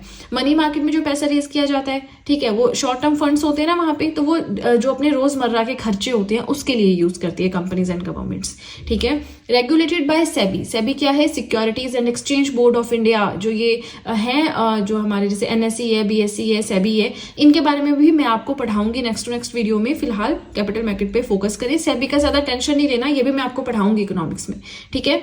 तो अब हमारी जो कैपिटल मार्केट होती है 2 तरह की होती है, एक होती है हमारी प्राइमरी मार्केट, एक होती है सेकेंडरी मार्केट। देखिए ध्यान से सुनिए, अगर प्रीवियस वीडियोस नहीं देखी हैं, मैं फिर से कह रही हूँ, आपको फिर से समझ नहीं आएगा, वैसे है तो इजी, बट आपको थोड़ा सा बेसिक अंडरस्टैंडिंग पहले वाला होना जरूरी है। अब प्राइमरी मार्केट क्या होती है, first time sale of security. बहुत ईजी है, बहुत ईजी, बस ध्यान से सुनिए। पहली बार कोई कंपनी आ गई सामने, ठीक है, जैसे मान लीजिए किसी कंपनी का एग्जांपल ले लें कि पेपर मिल्स लिमिटेड, ये एक कंपनी का नाम है, ठीक है। तो वो सबसे पहले अपना जो है सिक्योरिटी सामने लेकर आई है, फर्स्ट टाइम सेल कर रही है सिक्योरिटी का। क्यों, क्योंकि जो वो पेपर मिल्स लिमिटेड कंपनी है उसको पैसा चाहिए और उसने एक नई बिल्डिंग बनानी है, क्योंकि उसका काम बहुत चल रहा है, लेकिन उसके पास फंड्स अभी इतने ज्यादा नहीं है, एकदम से कंपनी को प्रॉफिट नहीं मिलता, तो उसने नया एक प्लांट बनाना है, साथ में लैंड उसके पास है, बस उसने कंस्ट्रक्शन करनी है ना। तो वो लॉन्ग टर्म यानी 1 साल तक के लिए, मतलब 1 साल से ज़्यादा तक के लिए वो क्या करेगी, फंड्स रेज करेगी, है ना। तो अब लोग आएंगे, उनसे खरीदेंगे, इतना होता है। चलिए यहीं पे पूर्ण विराम लगा दीजिए। सेकेंडरी मार्केट में होता है ट्रेड ऑफ एग्जिस्टिंग सिक्योरिटीज, जो सिक्योरिटीज पहले से एग्जिस्ट कर रही हैं। इसका मतलब क्या है, चलिए देखते हैं। कोई कंपनी है या गवर्नमेंट है, चलिए पहले कंपनी का एग्जांपल लेते हैं। पेपर मिल्स लिमिटेड कोई कंपनी है, उसने कोई सिक्योरिटी की इशू, ठीक है, सेल की सिक्योरिटी की। अब यहाँ पे एक इन्वेस्टर आया और उसने वो सिक्योरिटी परचेज कर ली, ठीक है। अब वो बन चुका है उस सिक्योरिटी का मालिक। तो अब चाहे कितने भी शेयर्स इशू करे, जो पहली बार इन्वेस्टर आके उसे लेगा तो वो लेगा प्राइमरी मार्केट में, ठीक है। उसके बाद अब वो इन्वेस्टर सोच रहे हैं कि यार मेरे पैसे तो फंस गए, या मुझे एकदम से पैसे की जरूरत है, या मुझे कैश चाहिए, तो वो क्या करेगा, वो जाएगा सेकेंडरी मार्केट में। सेकेंडरी मार्केट में अब ये वाला जो इन्वेस्टर था ना हमारा, ये पहुंच गया यहाँ पे। अब इसको यहाँ पे बहुत सारे इन्वेस्टर्स मिल जाएंगे, है ना। ये क्या चाहता है, ये चाहता है कि मुझे कैश चाहिए, अभी मुझे बहुत जरूरत है। अब ये वापस तो कंपनी एकदम नहीं करेगी, कंपनी का तो अपना टाइम पीरियड है। तो ये इन्वेस्टर क्या करेगा, आगे जाके बहुत सारे इन्वेस्टर्स इसके पास लाइन में खड़े हैं, जो प्रॉपर मार्केट है, ये उसे वहां पे जाके बेच देगा, ठीक है। तो यहाँ पे जो इन्वेस्टर्स खड़े थे, जिनके पास बहुत सारा पैसा था, उनको अपनी मिल गई सिक्योरिटी, इसको मिल गया पैसा, दैट्स इट, ठीक है। अब ये जो सेकेंडरी मार्केट होती है ना, इसे हम स्टॉक मार्केट या स्टॉक एक्सचेंज भी बोलते हैं, जहां पे मेन सारा काम होता है, ठीक है। वो हम आगे आगे बढ़ेंगे, धीरे धीरे एक एक स्टेप समझें। तो यहाँ पे आपको क्या समझ आता है कि पहली बार सेल हो रही है सिक्योरिटी की, पहली बार गवर्नमेंट या कंपनी डायरेक्टली जब किसी इन्वेस्टर को बेचते हैं, वो होता है प्राइमरी मार्केट की ट्रांजेक्शन। यहाँ पे जो ट्रांजेक्शन हो रही है वो प्राइमरी मार्केट में हो रही है। लेकिन अब ये जो इन्वेस्टर है, ये आगे जाके बेचेगा, तो वो सारी सेल परचेज होगी हमारी सेकेंडरी मार्केट में, सारी ट्रांजेक्शन होंगी सेकेंडरी मार्केट में, ठीक है। अब यहाँ पे एक क्वेश्चन देखिए सामने आता है, इस पॉइंट को देखिए, regardless of how many times a company has issued securities. अब देखिए, मान लीजिए ये जो पेपर मिल्स लिमिटेड कंपनी है, इसने 2010 में इशू की कोई सिक्योरिटी, इन्वेस्टर ने खरीदी, उसने आगे जाके बेच दी। तो ये जो पहली बार इसने शेयर की ना, इसने सेल के लिए ओपन की सिक्योरिटी की, सिक्योरिटी अवेलेबल है, जिसको लेना है ले लो यहाँ पे आके, ठीक है, हो गया। अब इसे हम बोल दिया हमने कि प्राइमरी मार्केट में ट्रांजेक्शन हुई। मान लीजिए 2014 में फिर से ये सिक्योरिटी सेल कर रही है, ठीक है। तो क्या वो प्राइमरी मार्केट में नहीं होगा, वो भी प्राइमरी मार्केट में होगा। कंपनी या गवर्नमेंट जब डायरेक्टली पहली बार किसी इन्वेस्टर को बेचते हैं ना, तो वो ट्रांजैक्शन प्राइमरी मार्केट में होती है। ये फर्क नहीं पड़ता कि 2014 से पहले 2010 में, उससे पहले 2007 में, उससे पहले 2005 में प्राइमरी मार्केट के थ्रू कंपनी शेयर्स या सिक्योरिटीज अपनी बेच चुकी है, ये फर्क नहीं पड़ता। पर फर्क ये पड़ता है कि अभी पहली बार बेच रही है ना, जब कंपनी गवर्नमेंट डायरेक्टली बेचेंगे तो वो प्राइमरी मार्केट होगा। ये जो इन्वेस्टर है जिसने खरीद लिया, वो आगे जाके जब बेचेगा, एक तरह से बिचौलिए का काम करेगा, मीडिएटर का काम करेगा, तो वो हो गई आपकी सेकेंडरी मार्केट की ट्रांजैक्शन। आई होप आपको समझ में आ रहा है, इंपॉर्टेंट है। अब प्राइमरी मार्केट क्या होती है, वेयर फ्रेश कैपिटल और फंड्स आर रेज्ड, फ्रेशली जहां पे जो है कैपिटल या फंड्स रेज किए जाते हैं, ठीक है। चलिए अब हम आगे भी इन डिटेल पढ़ेंगे, लेकिन हम पढ़ेंगे डिफरेंस के फॉर्म में, ताकि आप इन्हें अच्छे से समझ सकें। नेक्स्ट पॉइंट आता है, only buying of securities take place. अब यहाँ पे क्या हो रहा है, चलिए थोड़ा सा अपना डायग्राम वापस लाते हैं। ये जो हमारी प्राइमरी मार्केट है ना, यहाँ पे सिर्फ खरीदना होता है, ठीक है। इन्वेस्टर सिर्फ खरीद सकता है, वो बेच नहीं सकता। बेचने जाएगा तो वो सेकेंडरी मार्केट में जंप कर जाएगा, है ना। तो सिर्फ बाय कर सकती हैं सिक्योरिटीज को आप प्राइमरी मार्केट में, लेकिन सेकेंडरी मार्केट में both buying and selling takes place. खरीद भी सकते हैं, बेच भी सकते हैं, ये आगे जाके किसी और को बेच सकता है। तो ये सेलिंग बाइंग दोनों चीजें साथ चलती हैं, ठीक है। नेक्स्ट पॉइंट आता है, the price of securities decided by the management of the company. Company का मन करेगा वो उसका प्राइस 1000 रुपए रख देगा, कंपनी का मन करेगा वो उसका प्राइस 1 लाख रख देगा। तो पूरा जो मैनेजमेंट है, जो डायरेक्टर्स होता है, जो बोर्ड होता है, जो मैनेजमेंट अथॉरिटी होती है, वो डिसाइड करती है कि सिक्योरिटी का प्राइस कितना होगा, ठीक है। लेकिन किसमें, प्राइमरी मार्केट में। सेकेंडरी मार्केट में क्या होता है, demand and supply of the market. Market में किसी चीज की डिमांड बहुत ज्यादा है, चलो उसके रेट बढ़ गए, होता है ना। प्राइस, डिमांड बढ़ती है तो प्राइस एकदम से बढ़ जाता है, डिमांड कम होती है तो प्राइस भी कम हो जाता है, होता है ना। वही चीज यहाँ पे हो रही है। सेकेंडरी मार्केट में अगर किसी चीज का प्राइस, किसी शेयर का प्राइस, किसी डिबेंचर का प्राइस बढ़ रहा है, तो उसकी डिमांड बढ़ रही है तो उसका प्राइस भी बढ़ जाएगा, ठीक है ना। तो ध्यान रखना, ये छोटी छोटी चीजें यहाँ से क्वेश्चन बन जाते हैं। नेक्स्ट आता है, no fixed geographical location for the new issue market located at specified places. अब ये जो सिक्योरिटीज खरीदेगा, इसके लिए कोई प्रॉपर लोकेशन नहीं है। जैसे यहाँ पे क्या है, प्रॉपर स्टॉक एक्सचेंजेस होती हैं आपकी। NSE है, national stock exchange, Mumbai based है। BSE है, बॉम्बे स्टॉक एक्सचेंज, है ना। तो इनकी प्रॉपर लोकेशन है कि सेल और परचेज कहीं पे जाके होगी। लेकिन प्राइमरी मार्केट के लिए कोई सेल परचेज नहीं है, ठीक है ना। आप ऑनलाइन भी परचेज कर सकते हैं कंपनी की वेबसाइट पे जाके, तो ये चीज होती है। नेक्स्ट आता है डायग्राम ध्यान रखना क्योंकि डायग्राम हमारा कट हो रहा है, ठीक है। Now funds for long time के लिए फंड्स रेज होंगे, ठीक है। प्रोवाइड्स लिक्विडिटी इक्विटी, इक्विटी क्या होता है हमने पढ़ा था, शेयर होना, एक तरह से शेयर ले लेना, तो एक तरह से कैश प्रोवाइड करवाना साथ में शेयर प्रोवाइड करवाना, वो इसमें होता है। लिक्विडिटी यानी इस पर्सन को एकदम से कैश की जरूरत पड़ गई थी ना, यहाँ से खरीद के खुश था, एकदम से कैश की जरूरत पड़ी तो इसने क्या किया, इसने सेकेंडरी मार्केट में जाकर बेच दिया, ठीक है। अब बेच दिया, मान लीजिए सेकंड इन्वेस्टर या थर्ड इन्वेस्टर जो भी है, इसके पास वो सिक्योरिटी पहुंच गई है इधर की, तो एक तरह से इसके पास जो है शेयर होल्डिंग पहुंच गई इसकी, चाहे 1% चाहे 2% जो भी होगा, ठीक है। नेक्स्ट आता है that primary markets are also known as new issue market, इन्हें न्यू इशू मार्केट भी कहा जाता है।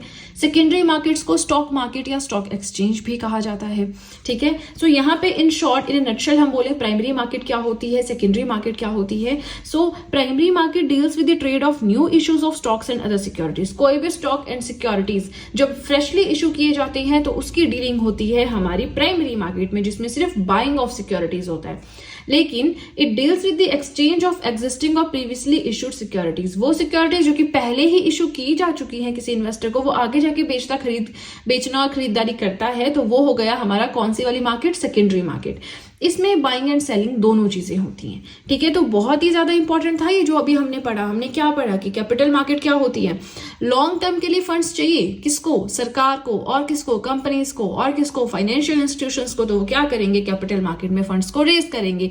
अब वो लोग जिनके पास सरप्लस अमाउंट है, जिनके पास पैसा ज्यादा है, वो कैपिटल मार्केट में जाएंगे, उन सिक्योरिटीज को, बॉन्ड्स को, डिबेंचर्स को, आईपीओज, एफपीओज उनको खरीदेंगे तो उनकी इन्वेस्टमेंट हो गई, सरकार को पैसा मिल गया उसके बदले, है ना। फिर हमने पढ़ा कि प्राइमरी मार्केट क्या होती है, सेकेंडरी मार्केट क्या होती है। अब आगे चलते हैं और देखते हैं कि क्या क्या इंस्ट्रूमेंट्स हैं प्राइमरी मार्केट के और क्या क्या इंस्ट्रूमेंट्स हैं सेकेंडरी मार्केट के। नाउ फर्स्टली हम कवर करेंगे fund raising in the primary market. Primary market में फंड्स को कैसे कैसे रेज किया जा सकता है। देखिए यहाँ से क्वेश्चन आता है, तभी मैं इतने डेप्थ में पढ़ा रही हूँ। Financial market is one of the most important pillar of Indian economy. Economics में क्वेश्चन आता ही आता है, कहीं से भी आ जाएगा। आईपीओ से कोई 4 स्टेटमेंट्स आ जाएंगे, which of the following is correct, 1 and 2, 2 and 3, तो आपको पता होना चाहिए, ठीक है। साथ में करंट अफेयर्स पे भी फोकस करना है। यहाँ पे मैंने कोशिश की है, देखिए यहाँ पे 2021 का डेटा सामने रखा है, तो कि करंट बेस्ड मैं डेटा आपके सामने ला सकूं। Now fund raising in the primary market, जो प्राइमरी मार्केट है यानी कि जिसमें सिर्फ कंपनीज, गवर्नमेंट एक साइड पे इन्वेस्टर होता है, उस मार्केट में हम फंड्स को कैसे रेज कर सकते हैं। चलिए let's start with the first one, जो कि है initial public offer, IPO. Initial मतलब समझ रहे हैं, पहली बार जो इशू हो रहा है कुछ वैसा है। चलिए देखते हैं इसमें क्या होता है। Selling of securities to the public in primary market. Primary market में जब सिक्योरिटीज लोगों को ओपन की जाती हैं कि आप आके खरीद सकते हैं, तो वो होता है इनिशियल पब्लिक ऑफर। इनिशियली जो कंपनी है वो डायरेक्टली बोल रही है कि आप आके खरीद सकते हैं प्राइमरी मार्केट में। अब इसके अंदर क्या होता है, कोई भी अनलिस्टेड कंपनी है which is not listed on the stock exchange, जो स्टॉक एक्सचेंज पे, स्टॉक एक्सचेंजेस क्या है वो भी पढ़ेंगे, एनएसई, बीएसई। फिलहाल इतने डेप्थ में हर एक वर्ड पे जाने लगे तब तो हम अंदर से अंदर एक एक टॉपिक पढ़ते रहेंगे, है ना। ये मैं आपको पढ़ाऊंगी, आई नो बहुत इंपॉर्टेंट है। फिलहाल इतना समझ लीजिए, कोई ऐसी कंपनी है जो कि स्टॉक एक्सचेंज पे लिस्टेड नहीं है, तो वो हो गई अनलिस्टेड कंपनी। जब इस तरह की कंपनी डिसाइड करती है to raise funds for the first time to the public, जब इस तरह की कंपनी डिसाइड करती है कि पहली बार जैसे वो लोगों के लिए फंड्स को रेज करेगी, तो वो बन जाती है लिस्टेड कंपनी, ठीक है ना। अब ये जो फंड्स रेज कर रही है for the very first time, in funds को बोलते हैं इनिशियल पब्लिक ऑफर। इसका ही एक एग्जांपल है 2021 में जोमेटो को पता है, जोमेटो, स्विगी, सारी फूड डिलीवरिंग एप्स हैं, कंपनीज हैं, खाना आपको घर पे पहुंचाती हैं, है ना। तो जोमेटो ने रेज किए 9,375 crore rupees through IPO, initial public offer के थ्रू, ठीक है। तो आईपीओ समझ आ गया, लिखा मैंने बहुत कुछ है बट मीनिंग ऐसे आप सोचे कि बहुत टफ है, तो ऐसा कुछ नहीं है, बहुत सिंपल है ये, ठीक है। Now the second one is follow on public offer. FPO क्या है? If a company had already issued IPO shares previously and issuing more additional shares to obtain new capital. कोई कंपनी है, उसने ऑलरेडी पहले काफी बार जो है शेयर्स इशू कर रखे हैं और वो फिर से नए एडिशनल शेयर्स इशू करना चाहती है ताकि वो नई कैपिटल को एक्वायर कर सके, ठीक है। तो वो हो गया हमारे follow on public share. Follow on, अब हॉस्पिटल में जाते हैं फॉलो अप के लिए, कई बार आप बीमार हो जाते हैं या कुछ भी होता है तो बार बार फॉलो अप के लिए हॉस्पिटल में बुलाते हैं, आपको कार्ड देते हैं। तो वैसे ही यहाँ पे इनिशियली मतलब जब आप फर्स्ट टाइम जाओगे, फॉलो अप मतलब आप बार बार करोगे ना, तो वही चीज सिक्योरिटीज रेज करने की चीज आप बार बार कर रहे हो, नए एडिशनल शेयर्स आप रेज कर रहे हो, तो वो क्या हो गए, वो हो गए आपके फॉलो ऑन पब्लिक ऑफर। ठीक है, इसमें एग्जाम्पल दिया है कि कोई पेपर लाइन लिमिटेड कंपनी है, 2025 में पहली बार उसने कोई शेयर ओपन किया कि सेलिंग के लिए अवेलेबल है, तो वो हो गया आपका आईपीओ मतलब इनिशियल पब्लिक ऑफर। लेकिन 2027 में फिर से उसने जो सिक्योरिटीज है वो ओपन की to the public for selling, तो 2027 में उसे हम आईपीओ नहीं बोलेंगे, हम उसे बोलेंगे follow on public offer FPO. लेकिन आएगा ये भी 2027 वाला भी प्राइमरी मार्केट में आएगा, क्योंकि कंपनी ये जो paper mills line limited company है ये डायरेक्टली किसको बेचेगी, इन्वेस्टर को बेचेगी, तो पहली ट्रांजेक्शन कंपनी और इन्वेस्टर के बीच में वो होती है प्राइमरी मार्केट के अंदर। ठीक है ना। Now the third one is preferential issues. Preference देने का मतलब क्या होता है, प्रेफरेंस देने का मतलब होता है कि हम एक को ज्यादा तवज्जो दे रहे हैं दूसरे के कंपैरिजन में। स्कूल में होता है टीचर पार्शियलिटी करता है, टीचर को एक बच्चा बहुत पसंद है एक पसंद नहीं है, तो जो पसंद नहीं है जो पसंद है उसको ज्यादा प्रेफर करता है, ज्यादा प्रेफरेंस देता है कि हाँ बेटा आप आगे बैठो, थोड़ा थोड़ा वैसे इमेजिन कर लो ना, है ना। तो वैसे ही प्रेफरेंस देती है कंपनीज भी, एक शेयर होल्डर को दूसरे शेयर होल्डर को या एक पर्सन को दूसरे पर्सन के कंपैरिजन में। चलिए देखते हैं प्रेफरेंशियल इश्यूज क्या होते हैं। When an unlisted company, ये याद रखना है, unlisted company करती है ये काम, ठीक है। When an unlisted company offers issues of shares or securities to a select group of investors, it is called as preferential issues. जब कोई भी अनलिस्टेड कंपनी शेयर्स इशू कर रही है, सिक्योरिटीज इशू कर रही है, ठीक है, किसको, एक ग्रुप ऑफ इन्वेस्टर्स है सिलेक्टेड जो बार बार वहां से परचेज करते हैं, तो अपने उन्हीं जो ट्रस्टवर्दी या लॉयल जो इन्वेस्टर्स होते हैं उनको ऑफर कर रही है सिक्योरिटीज, तो हम उसे बोलते हैं प्रेफरेंशियल इशूज। आम आदमी को नहीं ऑफर कर रही कि आप आके ये शेयर परचेज कर लो, नहीं, सिलेक्टेड ग्रुप है इन्वेस्टर्स का, उन्हें बोल रही है कि ये अवेलेबल है, आपने परचेज करने हैं या नहीं, या फिर मैं पब्लिक के लिए ओपन कर दूं, है ना। तो वो हो गए हमारे प्रेफरेंशियल इश्यूज। प्रेफरेंस दे रहे हैं, right to be paid from company assets before common share holders if the company goes into bankruptcy. Company डूब रही है तो अब क्या करेगी वो कंपनी, जो उसके शेयर होल्डर्स हैं पहले उनको देगी पैसा, उनके पैसा वापस करेगी, बचता है तो उसके बाद देखेगी आम आदमी को देना है कि नहीं देना है, ठीक है। तो मतलब ऑब्वियसली देना नहीं देना तो नहीं है, देना तो पड़ता ही है, बट पहली प्रेफरेंस रहेगी वहां पे common stock holders, share holders, एक ही बात है, ठीक है। Now the last one is rights issues. Last one वैसा वीडियो का एंड नहीं है, ये हम पढ़ रहे हैं, देखिए इंस्ट्रूमेंट्स जिसके थ्रू प्राइमरी मार्केट में पैसा रेज कर सकती है गवर्नमेंट या कंपनीज, ठीक है। तो उसमें हमने पढ़ा IPOs, FPOs, preferential issues and now we are discussing rights issues. Offer of new securities by a listed company. Listed company मतलब जो पहले भी रेज कर चुकी है सिक्योरिटीज वो होती है लिस्टेड कंपनी, है ना। So offer of new securities by a listed company to its existing share holders at a discounted price. कोई कंपनी है उसने नई सिक्योरिटीज इशू की, अब उसके जो एग्जिस्टिंग शेयर होल्डर्स हैं उनको थोड़ा कम रेट पे वो दे देगी, राइट्स, ठीक है, राइट्स इश्यूज बोलते हैं, in proportion of their existing share holders. अब देखिए किसी के पास कोई कंपनी है, ठीक है, उसके कोई पर्सन है जिसका नाम है एबी, है ना, मान लीजिए उसके पास 5% शेयर्स हैं इस ये जो CYZ कंपनी है इसके, तो अब कंपनी क्या करेगी, उस पर्सन के पास 5% शेयर है ना, तो उसको जो डिस्काउंट मिलेगा वो उसी हिसाब से मिलेगा, कितना उसके पास शेयर्स है, किसी के पास 25% है तो उसको डिस्काउंट इस हिसाब से मिलेगा, ऐसा करते हैं। And not offer to general public, आम आदमी को नहीं ये इशू किए जाते हैं, ठीक है। चलिए अब आपको सबसे ज्यादा इंपॉर्टेंट इसमें प्रेफरेंशियल इश्यूज, एफपीओ, आईपीओज, ये इंपॉर्टेंट है। और जो राइट्स इश्यूज हैं ये आपको कहीं खास मिलेगा भी नहीं और यहाँ से इतना आता भी नहीं है, बट क्योंकि लिखा हुआ था तो मुझे लगा कि चलो थोड़ा सा डिस्कस कर लेते हैं। अब अगर आपको इन डिटेल लगता है कि नहीं मैम ने गलत पढ़ाया या कम पढ़ाया, तो मुझे बहुत ज्यादा पढ़ना है, बहुत ही ज्यादा, तो आप इंटेंसिव स्टडी ऑब्वियसली गूगल से कर सकते हैं। गूगल से मैं भी वहीं से देखती हूँ सारे टॉपिक्स, है ना, ढूंढ के इधर उधर से ईजी लैंग्वेज में, तो आप भी वहां से देख सकते हैं, ठीक है। अब हमने पढ़ा कि प्राइमरी मार्केट में फंड्स को कैसे रेज कर सकते हैं, अब हम पढ़ेंगे सेकेंडरी मार्केट में कैसे रेज कर सकते हैं, ठीक है ना। आई नो वीडियो लेंथी है बट आप ही के बेनिफिट के लिए है, इससे मुझे कुछ फायदा नहीं है, आप ही को फायदा है कि आप लोगों के नोट्स बन जाएंगे। एंड बिलीव मी, नोट से पढ़ना बुक से पढ़ना दिन रात का फर्क है। नो डाउट फर्स्ट रीडिंग तो आपको बुक से करनी ही पड़ेगी चाहे आप मेरे नोट्स बनाएं, बट उसके बाद आप यहाँ पे एडिटिंग कर सकते हो, जो भी आपको अलग चीज अपनी बुक में मिलती है, अपडेट कर सकते हो नोट्स को, करंट अफेयर्स को यहाँ पे अपडेट कर सकते हो, ठीक है ना। बहुत अच्छे नोट्स आपके बन जाएंगे और जब तक आपका एग्जाम क्लियर नहीं होता है तब तक ये नोट्स आपकी हेल्प करेंगे, ठीक है ना। तो नोट्स बनाने से कतराना नहीं है, लेजीनेस नहीं दिखानी है, ठीक है। चलिए इसी के साथ हमारा सेकंड पेज भी हुआ कंप्लीट। वीडियो पसंद आए तो लाइक जरूर कीजिएगा और चलिए अब सीधे चलते हैं अपने नेक्स्ट पेज की ओर। So this is the last page, लेकिन बहुत ही इंपॉर्टेंट चीज़ हम इसमें पढ़ेंगे, शेयर्स क्या होते हैं, डिबेंचर्स क्या होते हैं, दोनों के बीच में डिफरेंस क्या है, बस इतना सा पढ़ना है, ठीक है। फटाफट से पढ़ा देती हूँ, टाइम नहीं लगाती हूँ ज़्यादा। सेकेंडरी मार्केट में हम फंड्स को कैसे रेज कर सकते हैं, नॉट हम but government and companies funds को कैसे रेज कर सकती हैं वो हम पढ़ेंगे। कहाँ पे, सेकेंडरी मार्केट में। तो इन्वेस्टर्स का जो ब्लॉक मैंने बनाया था ना स्टार्टिंग में, वो वाली मार्केट है जिसे स्टॉक मार्केट भी कहती हैं, स्टॉक एक्सचेंज भी कहती हैं, ठीक है ना। चलिए let's start with the first instrument जो कि है शेयर्स। बहुत इंपॉर्टेंट है, अगर आप चाहें तो मैं इसके ऊपर अलग वीडियो भी बना सकती हूँ, लेकिन जिस हिसाब से आप लोगों के व्यूज आ रहे हैं तो मैंने कोशिश की कि चलो थोड़ा शॉर्ट में लिख देते हैं, क्योंकि या तो आप लोग देखना पसंद नहीं करें या शायद आपको मेरा पढ़ाया हुआ समझ नहीं आ रहा, जो भी रीजन है। हमेशा कहती हूँ कि फीडबैक दें अगर आपको कुछ भी चेंज चाहिए, लेकिन आप लोग ना फीडबैक देते हो ना वीडियोस देखते हो। आई डोंट अंडरस्टैंड आप कैसे क्या कर रहे हो। तो चलिए जो भी है बातों को साइड में रखते हैं। थोड़ा शॉर्ट में मैंने करने की कोशिश की है। अब से मनी मार्केट तो मैंने पूरा खुला आपको पढ़ाया आराम से, लेकिन अब कैपिटल मार्केट व्यूज नहीं आ रहे हैं, आप लोग देख नहीं रहे हैं, तो चलिए फिर फटाफट से कवर ही करवा देती हूँ आपको, क्योंकि कमेंट्स ऐसे आ रहे हैं कि मैम कवर करवा दो बस। आपको कोई मतलब नहीं है कि इंटेंसिव स्टडी करनी है, ऊपर ऊपर से पढ़ना है, कैसे पढ़ना है, बस कवर करवा दो। तो चलिए कवर ही करवा देते हैं। शेयर्स की बात करें, the capital of the economy of the company is divided into shares.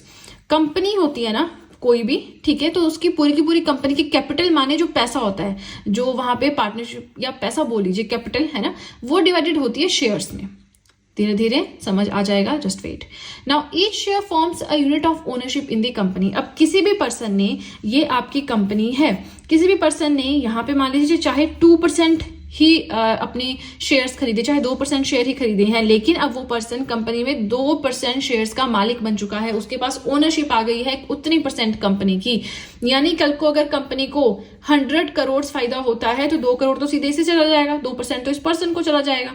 क्यों? क्योंकि इसकी ओनरशिप है कंपनी में। शेयर्स डिनोट करते हैं ओनरशिप, ठीक है ना। Offer to raise capital for the economy, not for economy, यहाँ पे कंपनी करना है, ठीक है। कंपनी के लिए पैसे रेज करने हैं, ठीक है। कंपनी को पैसे चाहिए, कैसे रेज किए जा सकते हैं? शेयर्स के थ्रू। पर्सन्स आएंगे, शेयर्स खरीदेंगे, अभी सस्ते नहीं होते, बहुत महंगे होते हैं। शेयर्स खरीदेंगे और जैसे किसी ने शेयर खरीदा वो ऑटोमेटिकली एक शेयर होल्डर बन गया उस कंपनी में। अब जो एक शेयर होता है that is the smallest unit of the entire share capital, entire capital share हो गया। तो पूरी की पूरी जो हमारी कंपनी है ना, उसमें सबसे छोटा यूनिट है शेयर। आप शेयर्स खरीद के उस कंपनी के मालिक बन सकते हो। तो एक शेयर जो है स्मॉलेस्ट यूनिट होता है। एंड शेयर होल्डर्स को क्या मिलता है? कोई इंटरेस्ट नहीं मिलता है कि हाँ जी मैंने 10 लाख के शेयर ले लिए हैं, 2% शेयर मेरी कंपनी में और उस 10 लाख में मुझे इंटरेस्ट मिलेगा। नहीं, आपको मिलेगा डिविडेंड यानी कि प्रॉफिट और as return from the company, company से रिटर्न के फॉर्म में। बट अगर कंपनी डूब गई तो आपका पैसा भी डूब गया। अगर कंपनी फल फूल रही है, खिल रही है, पैसा आ रहा है, प्रॉफिट बना रही है, एमर्ज हो रही है एज ए सक्सेसफुल कंपनी, तो आपको भी पैसा मिलेगा, ठीक है। Also suffer losses as the shares goes down. हाँ, शेयर्स की वैल्यू अगर कम होती है तो ऑब्वियसली, ठीक है ना।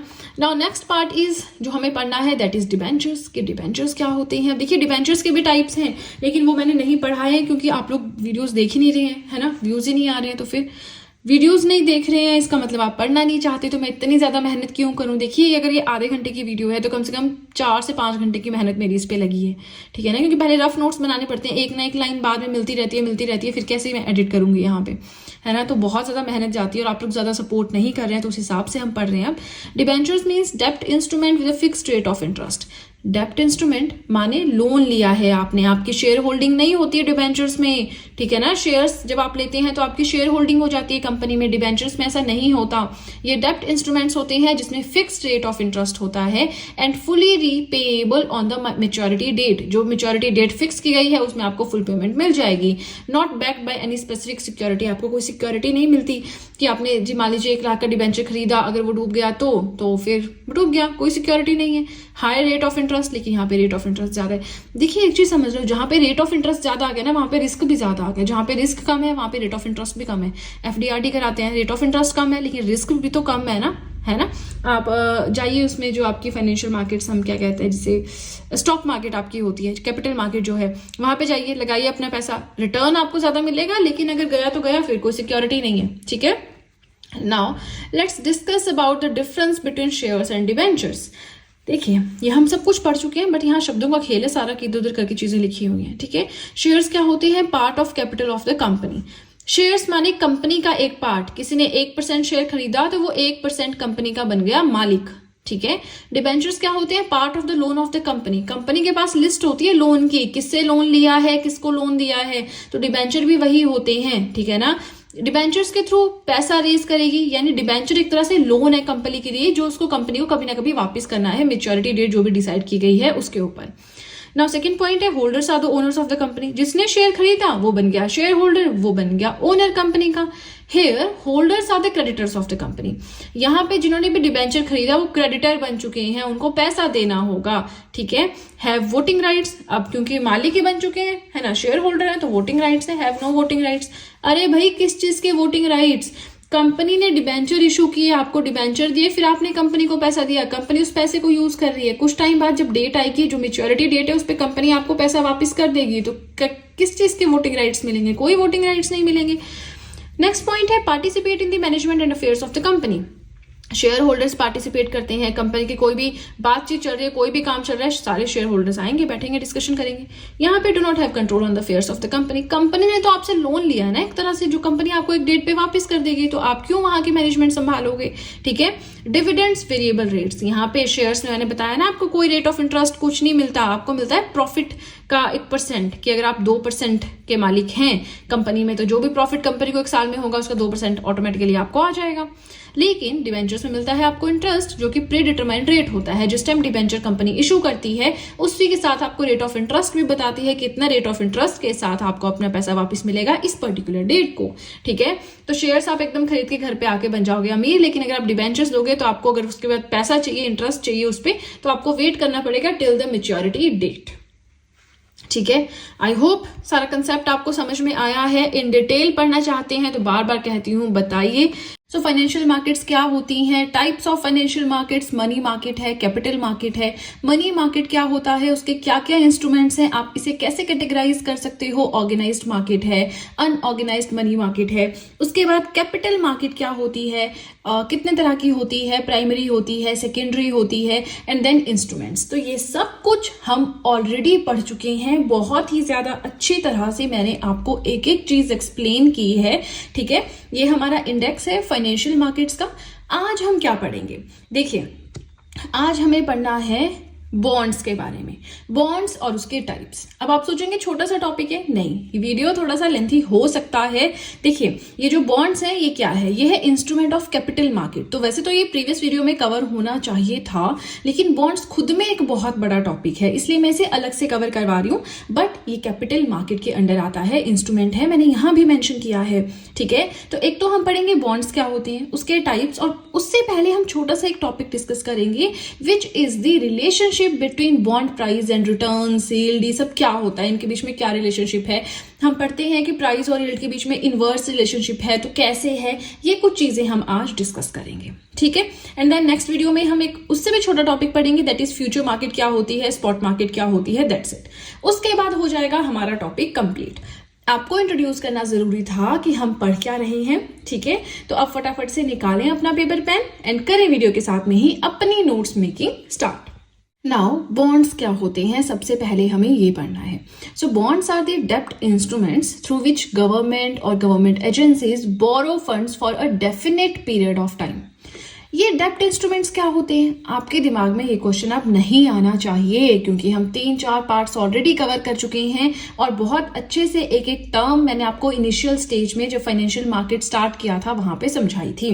डेब्ट क्या होता है? उधार लेना, किसी से लोन लेना, है ना। एंड डेब्ट इंस्ट्रूमेंट क्या होता है? एक ऐसा एग्रीमेंट जिसके थ्रू आप बता सको कि हाँ जी उस पर्सन ने मुझसे लोन लिया या फिर मैंने उस पर्सन से लोन लिया है, तो एक लिखत पढ़त, that is known as an instrument, जिसके थ्रू आप पूरा समझ पा रहे हैं, है ना। नाउ ये इंस्ट्रूमेंट्स अलग अलग तरह के होते हैं, हमने पढ़ रखा है। अब ये जो बॉन्ड्स हैं, सबसे पहले ये समझ लें कि कैपिटल मार्केट, जो सेकेंडरी कैपिटल मार्केट है, जो सेकेंडरी मार्केट है कैपिटल मार्केट में, उसका इंस्ट्रूमेंट है बॉन्ड्स इशू करना, ठीक है।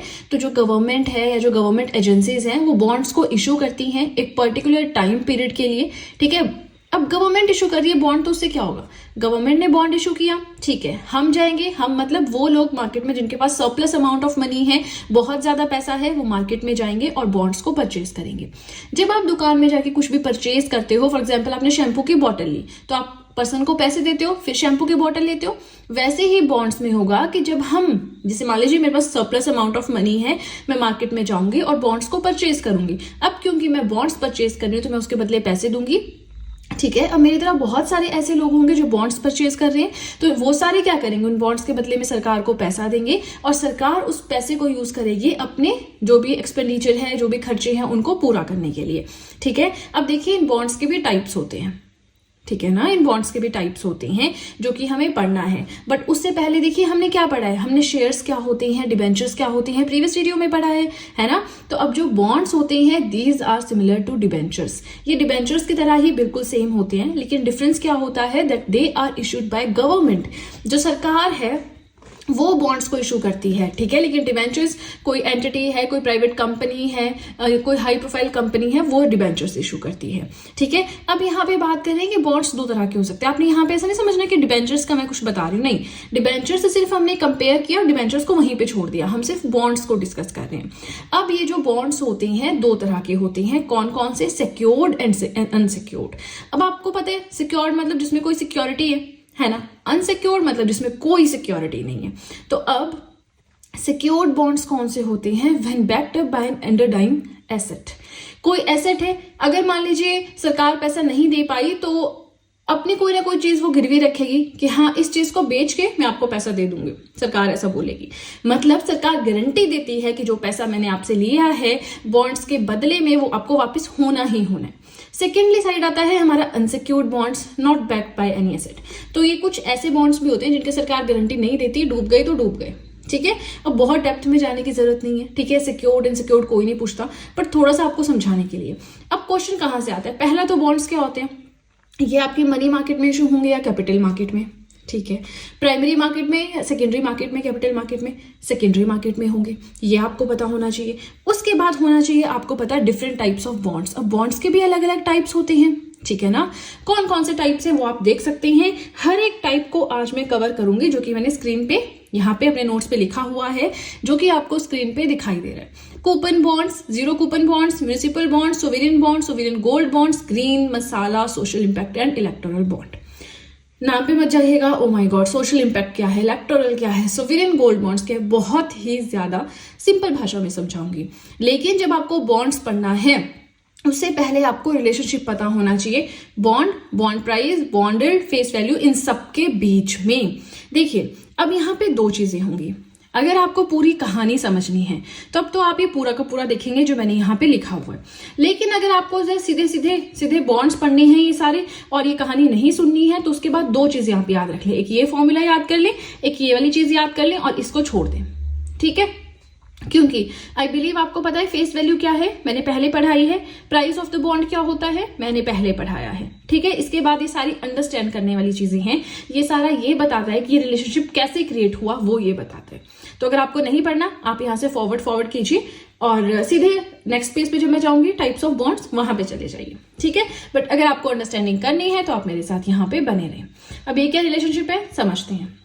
हमने जाना कि बॉन्ड की फेस वैल्यू क्या होती है, बॉन्ड क्या होता है, एक इंस्ट्रूमेंट है जिसके ऊपर पूरी डिटेल्स लिखी हुई है। तो फेस वैल्यू क्या होता है, अमाउंट और वैल्यू। देखिए पूरी कहानी हो रही है इन दो चीजों को समझने के लिए, ठीक है ना, या तो रट लो या फिर समझ लो, ठीक है। Now face value is the amount or value mentioned on the face of the bond. Bond के फेस पे जो अमाउंट मेंशन किया होता है that is known as face value. मान लीजिए ये आपका बॉन्ड है, बॉन्ड क्या है, कागज होगा, एक पीस ऑफ पेपर होगा या ऑनलाइन आपको कुछ मिलेगा, है ना। तो इसके ऊपर अगर बॉन्ड की वैल्यू लिखी है 100 रुपीज तो वो हो गई उसकी फेस वैल्यू। मतलब बॉन्ड पे या डॉक्यूमेंट पे जो सामने लिखा हुआ कितना रेट है उस बॉन्ड का, वो हो गया आपका face value of the bond. Simple है, फेस पे लिखी हुई value is known as face value, right. आगे चलते हैं, price of the good, amount that anyone pays to purchase the bond. अब जरूरी थोड़ी है यार कि मैं 100 रुपए इसके लिए परचेज करूंगी। आप मान लीजिए आप कुछ लेने गए, आप केले लेने गए मार्केट में, ठीक है, तो डजन जो है 70 रुपए की चल रही है। अगर आपकी बार्गेनिंग स्किल्स अच्छी हैं तो आप 60 रुपए में भी तो ले सकते हो, 55 रुपए में भी तो ले सकते हो। नहीं है बार्गेनिंग स्किल्स अच्छी तो जितना रेट वो बता रहा है उतने में लेनी पड़ेगी, है ना। तो क्या होता है, प्राइस कम ज्यादा भी हो जाता है मार्केट में जाके, एक जगह 60 के बिक रहे, एक जगह 70 के बिक रहे, एक जगह 80 के बिक रहे, है ना। तो आप उस हिसाब से लोगे, अपनी जेब देख के और उनकी क्वालिटी देख के लोगे, है ना। देखिए मार्केट में तो ऐसा नहीं होता कि आप कम ज्यादा कर लो, लेकिन ऐसी सिचुएशन जरूर क्रिएट हो जाती हैं जब आपको जो बॉन्ड है वो इससे कम या इससे ज्यादा वैल्यू पे मिल सकता है। कब क्रिएट होगी वो हम समझेंगे। तो ये आपको केले वाला एग्जांपल समझ आया, मार्केट में गए, प्राइस कम ज्यादा हो गया। वैसा ही यहाँ पे फाइनेंशियल मार्केट में वैसा नहीं होता, बट वैसी सिचुएशंस क्रिएट हो जाती हैं, ठीक है। तो प्राइस ऑफ द बॉन्ड क्या हो गया, जिस प्राइस पे मैं इसे खरीदूंगी, अपना एग्जाम्पल लेती हूँ, हो सकता है मैं इसे 95 में ले लूँ, हो सकता है मैं इसे 105 में ले लूँ, जो भी सिचुएशन क्रिएट होगी, ठीक है। And bonds are purchased at premium और एट डिस्काउंट। फेस वैल्यू पे भी आप इसको ले सकते हो सकता है 100 के 100 में मिल जाए, लेकिन आपको कम और ज्यादा दोनों में मिलते हैं। अब यहाँ पे प्रीमियम और डिस्काउंट का क्या मतलब है, चलिए पहले इसे समझते हैं। यहाँ पे मैंने एक एग्जाम्पल लिखा हुआ है, ठीक है। अभी आपको समझ नहीं आएगा तो अपना दिमाग ना लगाएं, जैसे जैसे बोल रही हूँ बस वैसे वैसे सुनते रहें। ये है फेस वैल्यू 100 रुपीज, ठीक है। अगर आपको मिलती है ये कम प्राइस पे, फेस वैल्यू से कम प्राइस पे, तो हम आप बोलेंगे कि हमें डिस्काउंट पे मिल गई। अगर हमें ये बॉन्ड मिलता है ज्यादा अमाउंट में, फेस वैल्यू से ज्यादा अमाउंट में, तो हम बोलेंगे हमें प्रीमियम लेवल पे मिला ये बॉन्ड, ठीक है ना। अब एक चीज समझिए, जो आपका रिटर्न होता है, ठीक है ना, जो आप, ये वर्ड इंपॉर्टेंट है रिटर्न, ठीक है ना। रिटर्न कहाँ पे यूज होगा आपके, रिटर्न आपका यूज होगा इस फॉर्मूले में। यहाँ पे हम यील्ड जो है, यील्ड और प्राइस का रिलेशनशिप समझ रहे हैं, कैसे, सुनते रहिए, ठीक है। रिटर्न आपने वर्ड याद रखना है। अब जो रिटर्न होता है ना, जो रिटर्न होता है वो आपको हमेशा मिलता है फेस वैल्यू के ऊपर। तो जो भी बॉन्ड के फेस वैल्यू है, रिटर्न उसी पे मिलेगा, फर्क नहीं पड़ता आपने डिस्काउंट पे खरीदा या आपने प्रीमियम पे खरीदा, ठीक है। अब एग्जांपल के हिसाब से मान लीजिए 100 रुपए फेस वैल्यू है और 6% रेट ऑफ इंटरेस्ट फाइनल किया गया कि आपको 100 पे 6% यानी कि 6 रुपए बनता है ना। तो ये आपको मिलेगा, यानी कि फेस वैल्यू पे 6 रुपीज आपको मिलेगा। अब यहाँ पे रिटर्न ऑलवेज सेम, रिटर्न हमेशा सेम ही रहेगा, है ना। अब चाहे आप 97 रुपए पे लो तब भी आपको 6 रुपए मिलेंगे, मतलब +6 मिलेंगे। 103 पे लो तब भी आपको +6 मिलेंगे, ठीक है। So always calculated on face value. तो रिटर्न, ये याद करो, रिटर्न जो है हमेशा फेस वैल्यू पे कैलकुलेट होता है। क्वेश्चंस आते हैं, return is always collected on issue price और फेस वैल्यू और वट एवर, है ना। And mentioned on the bond, bond पे लिखा होता है कितने %, बॉन्ड पे ही नहीं लिखा होता कितने रुपए, बॉन्ड पे लिखा होता है कितने % रेट ऑफ इंटरेस्ट मिलेगा। वो तो हम सिंपल निकाल सकते हैं, 6-7 से पढ़ते आ रहे हैं, है ना। नाउ यहाँ पे हम बात करें तो ये जो 6 रुपए है, ठीक है, ये कितना % है फेस वैल्यू का, तो 6 अपॉन फेस वैल्यू इंटू 100, 6%। चलिए तो सिंपल है, 6 रुपीज है, 6% फेस वैल्यू का, ठीक है। अब चलते हैं प्रीमियम केस में। प्रीमियम में हमने 100 रुपए का बॉन्ड 103 रुपए में खरीदा, तो यहाँ पे हम निकालते हैं कि अब हमें जब 6 रुपए रिटर्न मिलेगा तो हमें कितना % मिल रहा है, 6 रुपए रिटर्न मिल रहा है। और इस टाइम परचेज वैल्यू कितनी थी हमारी, 103 इंटू 100, तो 5.8%। तो देखिए डिसाइड तो ये हुआ था कि हमें 6% रेट ऑफ इंटरेस्ट नहीं कहेंगे, रिटर्न मिलेगा, लेकिन क्योंकि हमने ज्यादा रेट पे खरीदा है ना, तो हमें सिर्फ जो है 5.8% यील्ड यहाँ पे मिल रही है। और जो रिटर्न है ये हमेशा फिक्स ही रहेगा, ऐसा नहीं कि आप 6% इस पे लगाओगे, नहीं, रिटर्न कभी भी प्रीमियम या डिस्काउंट पे नहीं लगेगा, रिटर्न हमेशा आपका किस पे लगेगा, फेस वैल्यू पे। तो यहाँ पे रिटर्न हो गया आपका, फॉर्मूला समझ आ गया कैसे होता है आपका फॉर्मूला। यहाँ पे आपका रिटर्न होता है डिवाइडेड बाय प्राइस की जो वैल्यू आपको पड़ी है इंटू 100, यहीं से हमारा यील्ड का फॉर्मूला बन गया, return upon price value into 100। यही चीज मैं आपको यहाँ भी समझाऊंगी, ठीक है, तब आप ज्यादा रिलेट कर पाओगे। अब यहाँ पे हमने क्या समझा, यहाँ पे हमने ये चीज समझी कि रिटर्न था हमारा 6%, रिटर्न बोला 6%, लेकिन यील्ड हमें जो उसका फायदा हुआ, हमें तो सिर्फ 5.8% फायदा हुआ, ठीक है ना। अब चलते हैं दूसरी साइड, यहाँ पे हमने डिस्काउंट पे खरीदा, ठीक है, 97 रुपीज में खरीदा। अब यहाँ पे रिटर्न फिक्स है, ऊपर तो 6 ही रहेगा, यानी 6% जो कैलकुलेट होके आएगा, जो कि था 6 रुपए, यहाँ 6 रहेगा डिवाइडेड बाय 97 जो कि प्राइस वैल्यू हमें पड़ी थी इंटू 100, तो ये हो गया 6.18%, यानी कि 6% रेट पे हमें यील्ड रहा 6.18%। इससे हमें क्या समझ आ रहा है, इससे हमें ये समझ आ रहा है कि अगर प्राइस इंक्रीज होगा तो यील्ड डिक्रीज होगी। यहाँ पे प्राइस 100 से 103 हुआ, लेकिन यहाँ पे यील्ड क्या हुई, डिक्रीज हो गई। दूसरी साइड पे प्राइस डिक्रीज होगा तो यील्ड इंक्रीज हो जाएगी। यहाँ पे प्राइस डिक्रीज हुआ था, हुआ था ना, लेकिन इसी के साथ यील्ड हमारी इंक्रीज हो गई, तो इनवर्स रिलेशनशिप है। अब क्वेश्चन यहां से आता है तभी मैं आपको इतना दिमाग लगाने वाली चीज समझा रही हूं, अदरवाइज मैं क्यों समझाती, है ना। तो यूपीएससी टाइप के जो एग्जाम्स है वहां पे यहां से क्वेश्चन उठते हैं। बाकी जो छोटे मोटे एग्जाम्स उसमें आ जाएगा मसाला बॉन्ड्स क्या होते हैं, कौन इशू कर सकता है, गवर्नमेंट इशू कर सकती है या कोई सोशल एंटिटी या कोई फाइनेंशियल इंस्टीट्यूशन, ऐसे क्वेश्चन आएंगे, है ना। तो याद रखना प्राइस जो होता है जिसपे आपने खरीदा that is inversely proportional to the yield. Price अगर ज्यादा प्राइस पे खरीदा तो यील्ड कम होगी, कम प्राइस पे खरीदा तो यील्ड ज्यादा होगी। ठीक है, यील्ड का फॉर्मूला पता चल गया, हमने रिलेशनशिप समझ लिया। अब ये चीज इंपॉर्टेंट है, अभी जो आगे हमने पढ़ने हैं ये टाइप ऑफ बॉन्ड्स बहुत ही ज्यादा इजी है, तो इसकी तो टेंशन लेने की जरूरत ही नहीं है। ठीक है, चलिए आपसे एक बार रिक्वेस्ट है, अगेन वीडियो के साथ में नोट्स बनाएं, बहुत ज्यादा बेनिफिशियल आपके लिए रहेंगे। देखिए अलग अलग सोर्सेज से मैंने सारा डेटा उठाया है, तो मैं आपसे एक्सपेक्ट करती हूँ कि आप सपोर्ट करें मुझे, वीडियो को देखें और अपना फायदा यहां से लें। ठीक है ना। चलिए अब सीधे चलते हैं अपने नेक्स्ट पेज की ओर। नेक्स्ट आता है टाइप्स ऑफ बॉन्ड्स। चलिए फटाफट से कवर करेंगे, हमने जो समझने वाला था वो समझ लिया, अब फटाफट से इसे पढ़ेंगे। कूपन बॉन्ड्स, कूपन बॉन्ड्स क्या होते हैं, जिसपे फिक्स्ड इंटरेस्ट रेट रहता है। कहा गया है कि 5% रेट ऑफ इंटरेस्ट मिलेगा तो 5% ही मिलेगा, जो डेट डिसाइड की गई है उसी डेट को मिलेगा, सिंपल। जीरो कूपन बॉन्ड्स क्या होते हैं, बॉन्ड्स दैट पे जीरो इंटरेस्ट, ऐसे बॉन्ड्स जिन पे कोई इंटरेस्ट नहीं आपको मिलता, कहीं नहीं ऐसा लिखा होता कि आपको इंटरेस्ट मिलेगा। ठीक है, तो ये बेचे जाते हैं डिस्काउंट पे और रीपे किए जाते हैं फेस वैल्यू पे। ये चीज मैं आपको 10 बार तो कम से कम समझा चुकी हूँ फाइनेंशियल मार्केट में, तो यहाँ पे अब नहीं समझाऊंगी। ठीक है, नहीं समझ है आपको अगर इस चीज की, इंडियन इकोनॉमी हैंडरिटन नोट्स की प्लेलिस्ट पे जाइए, मेरे यूट्यूब चैनल पे जाके, वहां पे फाइनेंशियल मार्केट्स की जहां से वीडियो स्टार्ट होती है वहां से अभी तक देखें, आपको बहुत ज्यादा फ्लुएंसी हो जाएगी, तो आपको लगेगा क्या ही है, सिंपल सी चीज। ठीक है, third type of bond is municipal bonds, डेप्ट securities issued by municipal corporation. Municipal corporation को पैसा चाहिए तो वो बॉन्ड्स इशू करेंगे, क्यों, कर सके कुछ काम अपने आसपास के एरिया के लिए, अपनी सिटी के लिए, जैसे कि टू कंस्ट्रक्ट रोड्स और to provide basic amenities to its citizen like water and sanitation. ठीक है, और भी बहुत सारी। समझ आ गया। म्युनिसिपल कॉर्पोरेशन जो इशू करेगी बॉन्ड्स उन्हें हम बोलेंगे म्युनिसिपल बॉन्ड्स। अब इसका एक बहुत अच्छा बेहतरीन एग्जांपल है हमारे पास कि रिसेंटली वडोदरा म्युनिसिपल कॉर्पोरेशन ने, वडोदरा कहाँ है, गुजरात में, रेज किए 100 करोड़ इन मार्च 2022 five municipal bond. Vadodara municipal corporation ने म्युनिसिपल बॉन्ड्स इशू किए और उसे 100 करोड़ रुपए इकट्ठे कर लिए। ठीक है, बॉन्ड्स क्यों इशू करते हैं, ताकि अपनी जरूरतें पूरी कर सके, सरकार है, कोई कमेटी है, कोई कंपनी है ना, इस तरह से। फिर आते हैं ग्रीन बॉन्ड्स। ग्रीन बॉन्ड्स क्या होती हैं, दीज आर द डेब्ट instruments with which capital is being raised to fund green projects. Green bonds issue किए जाते हैं अगर ग्रीन प्रोजेक्ट्स पे वर्क करना है, पैसे के थोड़ा इशू है, दिक्कत है, तो ग्रीन बॉन्ड्स इशू किए जाएंगे। ग्रीन प्रोजेक्ट्स यानी कि जो रिन्यूएबल एनर्जी है हमारी, क्लीन ट्रांसपोर्टेशन है, सस्टेनेबल वाटर मैनेजमेंट है, इन चीजों के लिए जब बॉन्ड्स इशू किए जाते हैं, मतलब ग्रीन प्रोजेक्ट समझते हैं ना आप, काफी बार करंट अफेयर्स में पढ़ाया है, नहीं आप देखते हैं तो मेरी करंट अफेयर्स की वीडियो साथ साथ में देखें, है ना, वहां से आपकी इन चीजों पे भी कमांड अच्छी हो जाएगी। अब हम कुछ यहाँ पे फैक्ट्स पढ़ लेते हैं। ठीक है, फैक्ट्स का पता होना जरूरी है, क्योंकि आपके आंसर्स को आंसर राइटिंग में सब्सटेंशिएट यही पॉइंट्स करेंगे। ये जो बेसिक चीजें हैं सबने सही पढ़ रखा होता है, सब यही लिखते हैं। ठीक है ना, तो आपको आंसर थोड़ा अपना डिफरेंट करना होगा, कुछ अलग पॉइंट्स कलेक्ट करके। उसके लिए आपके पास यूट्यूब है, गूगल है, विकिपीडिया है और भी बहुत कुछ है ना। Now world's first green bond, दुनिया का पहला ग्रीन बॉन्ड वर्ल्ड बैंक ने इशू किया था 2007 में, ताकि वो ग्रीन प्रोजेक्ट्स पे वर्क कर सके। India first green bond, India का पहला था यस बैंक, 2015 में यस बैंक ने इशू किया था।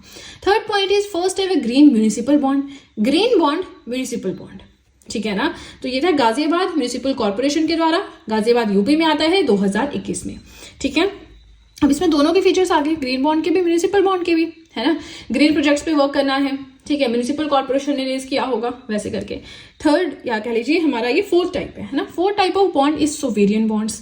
सोवेरियन मतलब जिसकी प्रभुसत्ता सरकार के पास हो, तो ये वो डेब्ट इंस्ट्रूमेंट्स होते हैं which are issued by government to meet its expenditure.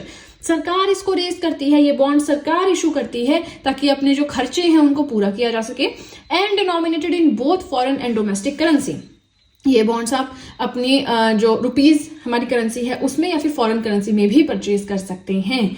ठीक है, देखिए फटाफट पढ़ा रही हूँ ताकि वीडियो लेंथी ना हो, तो आप बस वीडियो को लाइक करिए, वीडियो के साथ में नोट्स बनाएं। और चलिए बहुत सारे हमारे पॉइंट्स रह गए हैं, अभी बहुत सारे टाइप्स रह गए हैं, तो उन्हें कवर करते हैं। सो सीधे चलते हैं अपने नेक्स्ट पेज की ओर। नेक्स्ट हमारे जो आते हैं वो है सोवेरियन गोल्ड बॉन्ड। सोवेरियन माने सरकार इशू करेगी, गोल्ड माने कुछ सोने से रिलेटेड है। चलिए देखते हैं, ये गवर्नमेंट सिक्योरिटीज होती हैं, मतलब सरकार इशू करती है, denominated in gold grams. Gold का जो प्राइस चल रहा है, गोल्ड में जैसे अगर 10 ग्राम बोलते हैं ना 1 तोला सोना लेना है, तो वैसे ही उस हिसाब से ये बॉन्ड्स वर्क करते हैं। ठीक है, सोने के बिल्कुल इक्वल होते हैं ये बॉन्ड्स।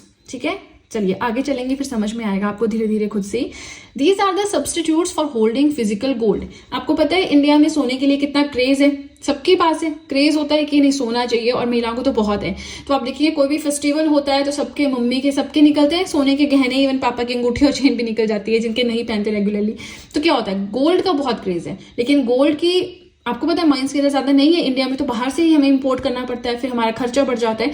तो इसलिए सरकार ने देखा कि जब गोल्ड की इतनी डिमांड है इंडिया में, तो फिजिकल गोल्ड को रिप्लेस कर ले, मतलब जो सोना हमारे हाथ में होता है उसे रिप्लेस कर दिया जाए सोवेरियन गोल्ड बॉन्ड से।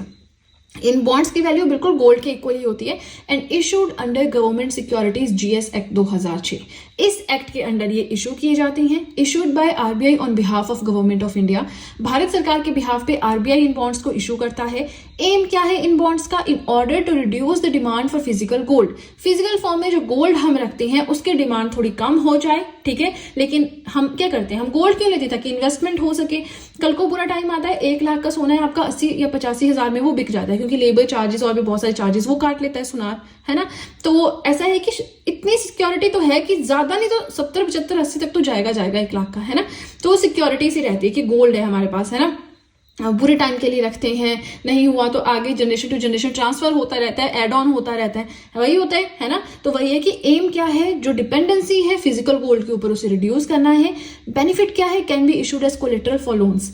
आपको लोन लेना है, इसका बेनिफिट क्या है, आपको लोन लेना है, लेकिन आपके पास कुछ गिरवी रखने के लिए है नहीं, आप तो रेंट के घर पे रहते हो, आपके पास तो कार भी नहीं है, एक सिर्फ स्कूटी है, तो आप कैसे लोन लोगे। आपके पास गोल्ड बहुत ज्यादा है, आपकी शादी में आपके पेरेंट्स ने, आपके इन-लॉज ने बहुत गोल्ड दिया है, तो उस गोल्ड को गिरवी रख के आप लोन ले सकते हो, अपना घर ले सकते हो, है ना। एंड इशू प्राइस, अब ये जो बॉन्ड है किस रेट पे इशू किए जाते हैं, चलिए देखते हैं। बॉन्ड प्राइस जो है यहाँ पे इन बॉन्ड्स को खरीदने का जो प्राइस होता है, that is equal to the price of gold which is 24 carats published by IBJA Mumbai. अब देखिए जो ये बॉन्ड का प्राइस होता है बिल्कुल गोल्ड के हिसाब से चलता है। हम जो लेते हैं, मतलब जितना मुझे आइडिया है, I am not absolutely correct मुझे लगता, पर 22 कैरेट का हम गोल्ड लेते हैं जो घर में ज्वेलरी वगैरह के लिए लेते हैं।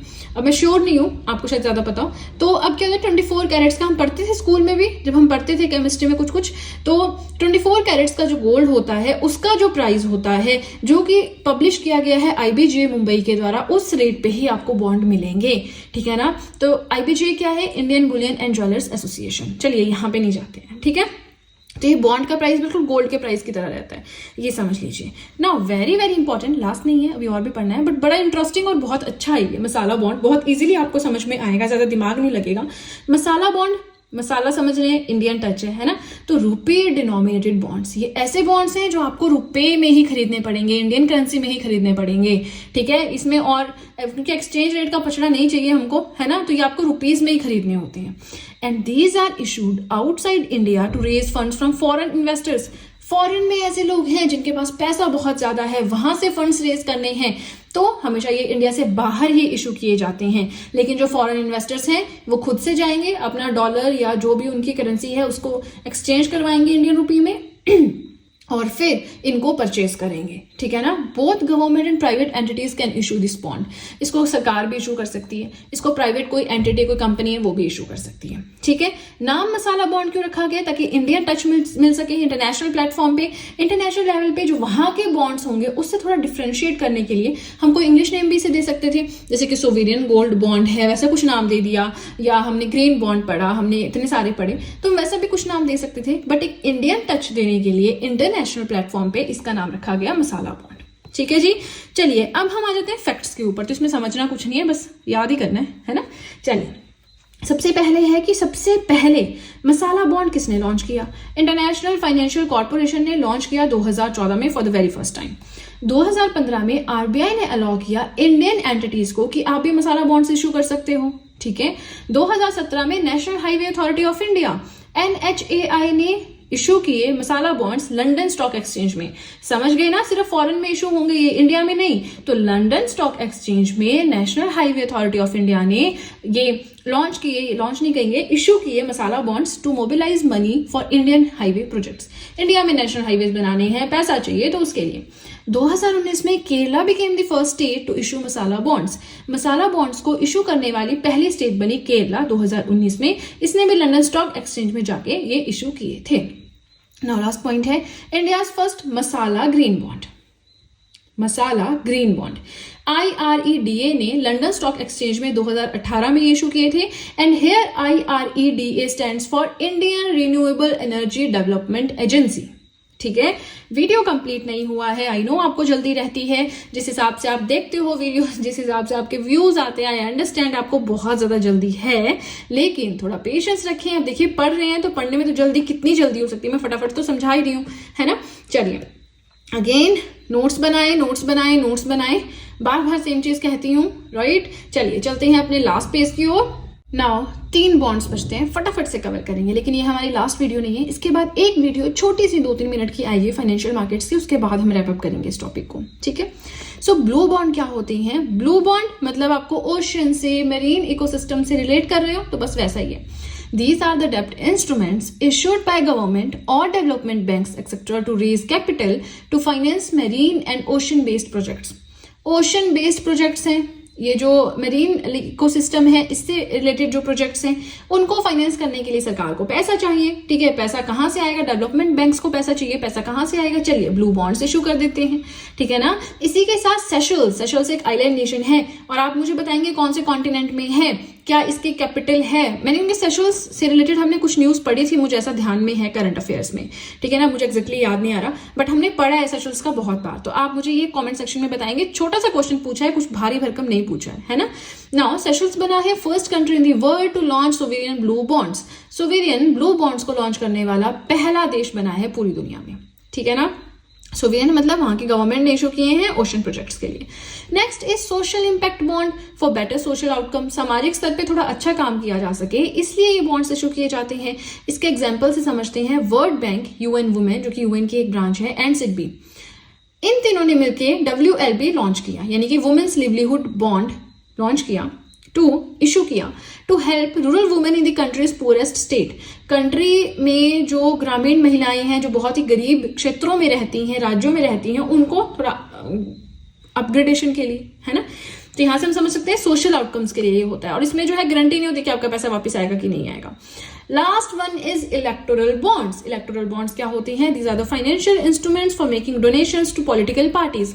पॉलिटिकल पार्टीज को डोनेट करना है पैसा, उसके लिए जो बॉन्ड्स इशू किए जाते हैं वो है इलेक्टोरल बॉन्ड्स। लेकिन किसने इशू किए हैं इसमें कोई डिटेल नहीं होती है। डोनेशंस है ना, इशू करने की ऑथराइजेशन है सिर्फ SBI के पास, not RBI। State bank of India issue कर सकता है इलेक्टोरल बॉन्ड्स, ठीक है। आज हम कंटिन्यू करेंगे अपना इकोनॉमिक्स का topic financial markets. So financial markets क्या होती हैं, सिक्योरिटीज क्या होती हैं, types of financial markets, money market है, कैपिटल मार्केट है। मनी मार्केट को आप आगे क्लासिफाई कर सकते हो as an organised money market, unorganised money market. Capital market आपकी क्या होती है उसे हम क्लासिफाई कर सकते हैं as in primary market, secondary market.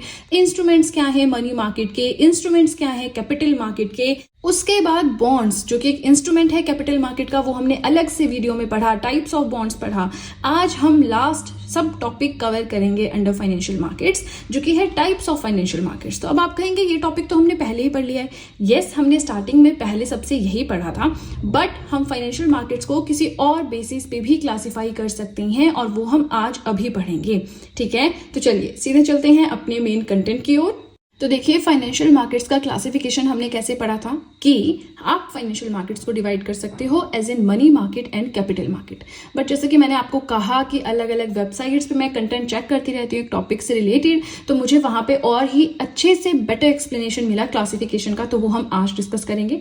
बस जो स्क्रीन पे आपको दिखाई दे रहा है यही हमें पढ़ना है, एंड देन दैट्स इट, हमारा टॉपिक कंप्लीट। ठीक है। तो जो फाइनेंशियल मार्केट्स होती हैं, क्या होती हैं फाइनेंशियल मार्केट्स? जहां पे फाइनेंशियल इंस्ट्रूमेंट्स का आप व्यापार कर सकते हो, उन्हें परचेज कर सकते हो, उन्हें सेल कर सकते हो, ठीक है ना। बहुत अच्छे से मैंने बताया था कि एक मार्केट क्या होती है, ऐसी जगह जहां पे जाकर आप अपने पसंद की चीज लेते हो और जो वहां पे दुकानदार होता है जिसे पैसा चाहिए उसे आप पैसा देते हो।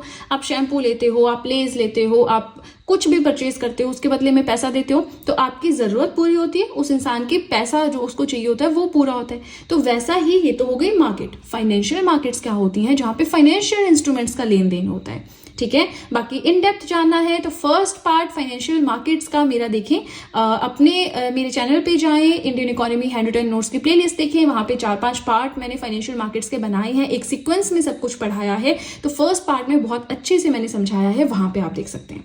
फिलहाल हमें क्या पढ़ना है, that on the basis of tenure and on the basis of settlement हम फाइनेंशियल मार्केट्स को कैसे क्लासिफाई कर सकते हैं।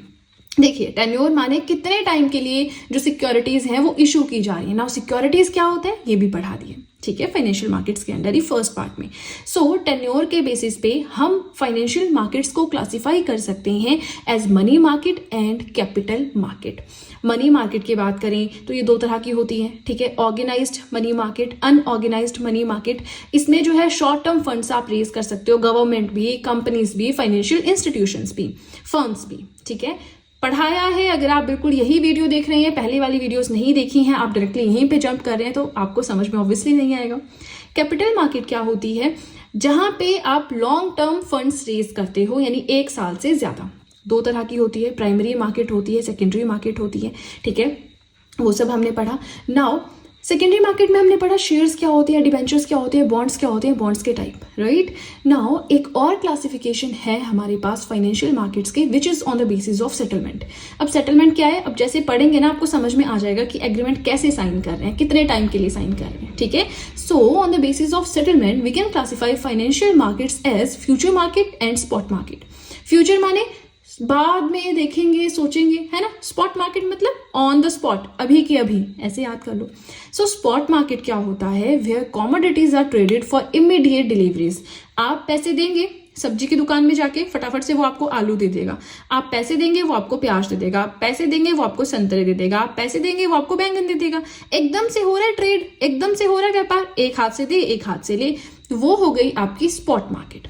फ्यूचर मार्केट क्या होती है? देखिए, देखते हैं। Where commodities are traded for delivery on a specified future date at specified price, specific price.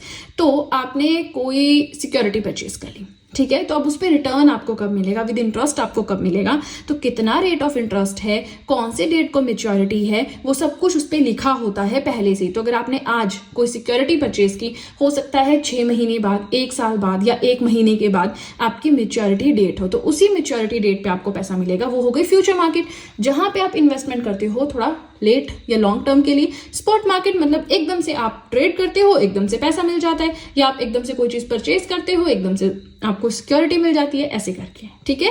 तो बस यही मुझे आपको समझाना था। अगर मैं प्रीवियस वीडियो में पढ़ाती तो वहां तो हम बॉन्ड्स पढ़ रहे थे, हम तो कैपिटल मार्केट में, प्राइमरी सेकेंडरी मार्केट में सेकेंडरी मार्केट के इंस्ट्रूमेंट्स पढ़ रहे थे, तो वहां पे फाइनेंशियल मार्केट्स पढ़ाना थोड़ा सही सा नहीं होता, इसलिए मैंने अलग से वीडियो बना दी। वैसे ये फर्स्ट पार्ट में होना चाहिए, बट आपको पता ही है अलग अलग सोर्सेज रेफर करती हूँ, कहीं कोशिश करती हूँ कि 6-7 सोर्सेज से एक साथ आपको पूरा का पूरा कंटेंट प्रोवाइड करवाऊं अपने यूट्यूब चैनल पे, ताकि आप मुझे देख के, मेरे वीडियोस, मेरे नोट्स को देख के अगर आप अपने नोट्स बना रहे हैं तो आपको कुछ भी कमी ना रह जाए। बाकी अपडेशन करंट अफेयर्स के साथ आपको करना होगा। इकोनॉमी के पिछले 6 महीने के 1 साल के करंट अफेयर्स पढ़ें, आपको लगता है फाइनेंशियल मार्केट से रिलेटेड कुछ आया है, आपको लगता है जीडीपी से रिलेटेड कुछ न्यूज आई है, साथ साथ में अपडेट करते चले, ठीक है। चलिए, तो आज हमें इतना ही पढ़ना था। इसी के साथ हमारा फाइनेंशियल मार्केट्स का जो टॉपिक है ये हो गया कंप्लीट, और अब हम नेक्स्ट टॉपिक स्टार्ट करेंगे। देखिए 2-3 टॉपिक्स बचते हैं, तो वैसे छोड़ना तो उनको सही नहीं है ना, तो हम साथ में उन्हें कवर कर लेंगे। एंड इकोनॉमिक्स हमारा ऑलमोस्ट कंप्लीट है, बट देखिए कुछ इंपॉर्टेंट चीजें हैं। बैलेंस ऑफ पेमेंट्स है, आपको है नहीं पता बीओपी क्या है, क्वेश्चन आता है वहां से, है ना, तो वो पढ़ना जरूरी है। चलिए इसी के साथ हमारा आज का टॉपिक एंड हमारा फाइनेंशियल मार्केट्स हुआ कंप्लीट। वीडियो पसंद आए तो लाइक जरूर कीजिएगा, चैनल को जरूर सब्सक्राइब करें, बेल आइकन को प्रेस करें सो दैट मैं जैसे कोई वीडियो अपलोड करूं सबसे पहले नोटिफिकेशन आपके पास पहुंचे। प्लस जो भी आपके फ्रेंड्स हैं जो भी गवर्नमेंट एग्जाम्स के लिए प्रिपेयर कर रहे हैं उनके साथ भी मेरे चैनल का लिंक जरूर शेयर करें सो दैट इन हैंड रिटन नोट्स का उन्हें भी कुछ फायदा हो सके। तो चलिए फ्रेंड्स, आज के लिए इतना ही। अब हम मिलेंगे नेक्स्ट वीडियो में। So that's it and see you soon.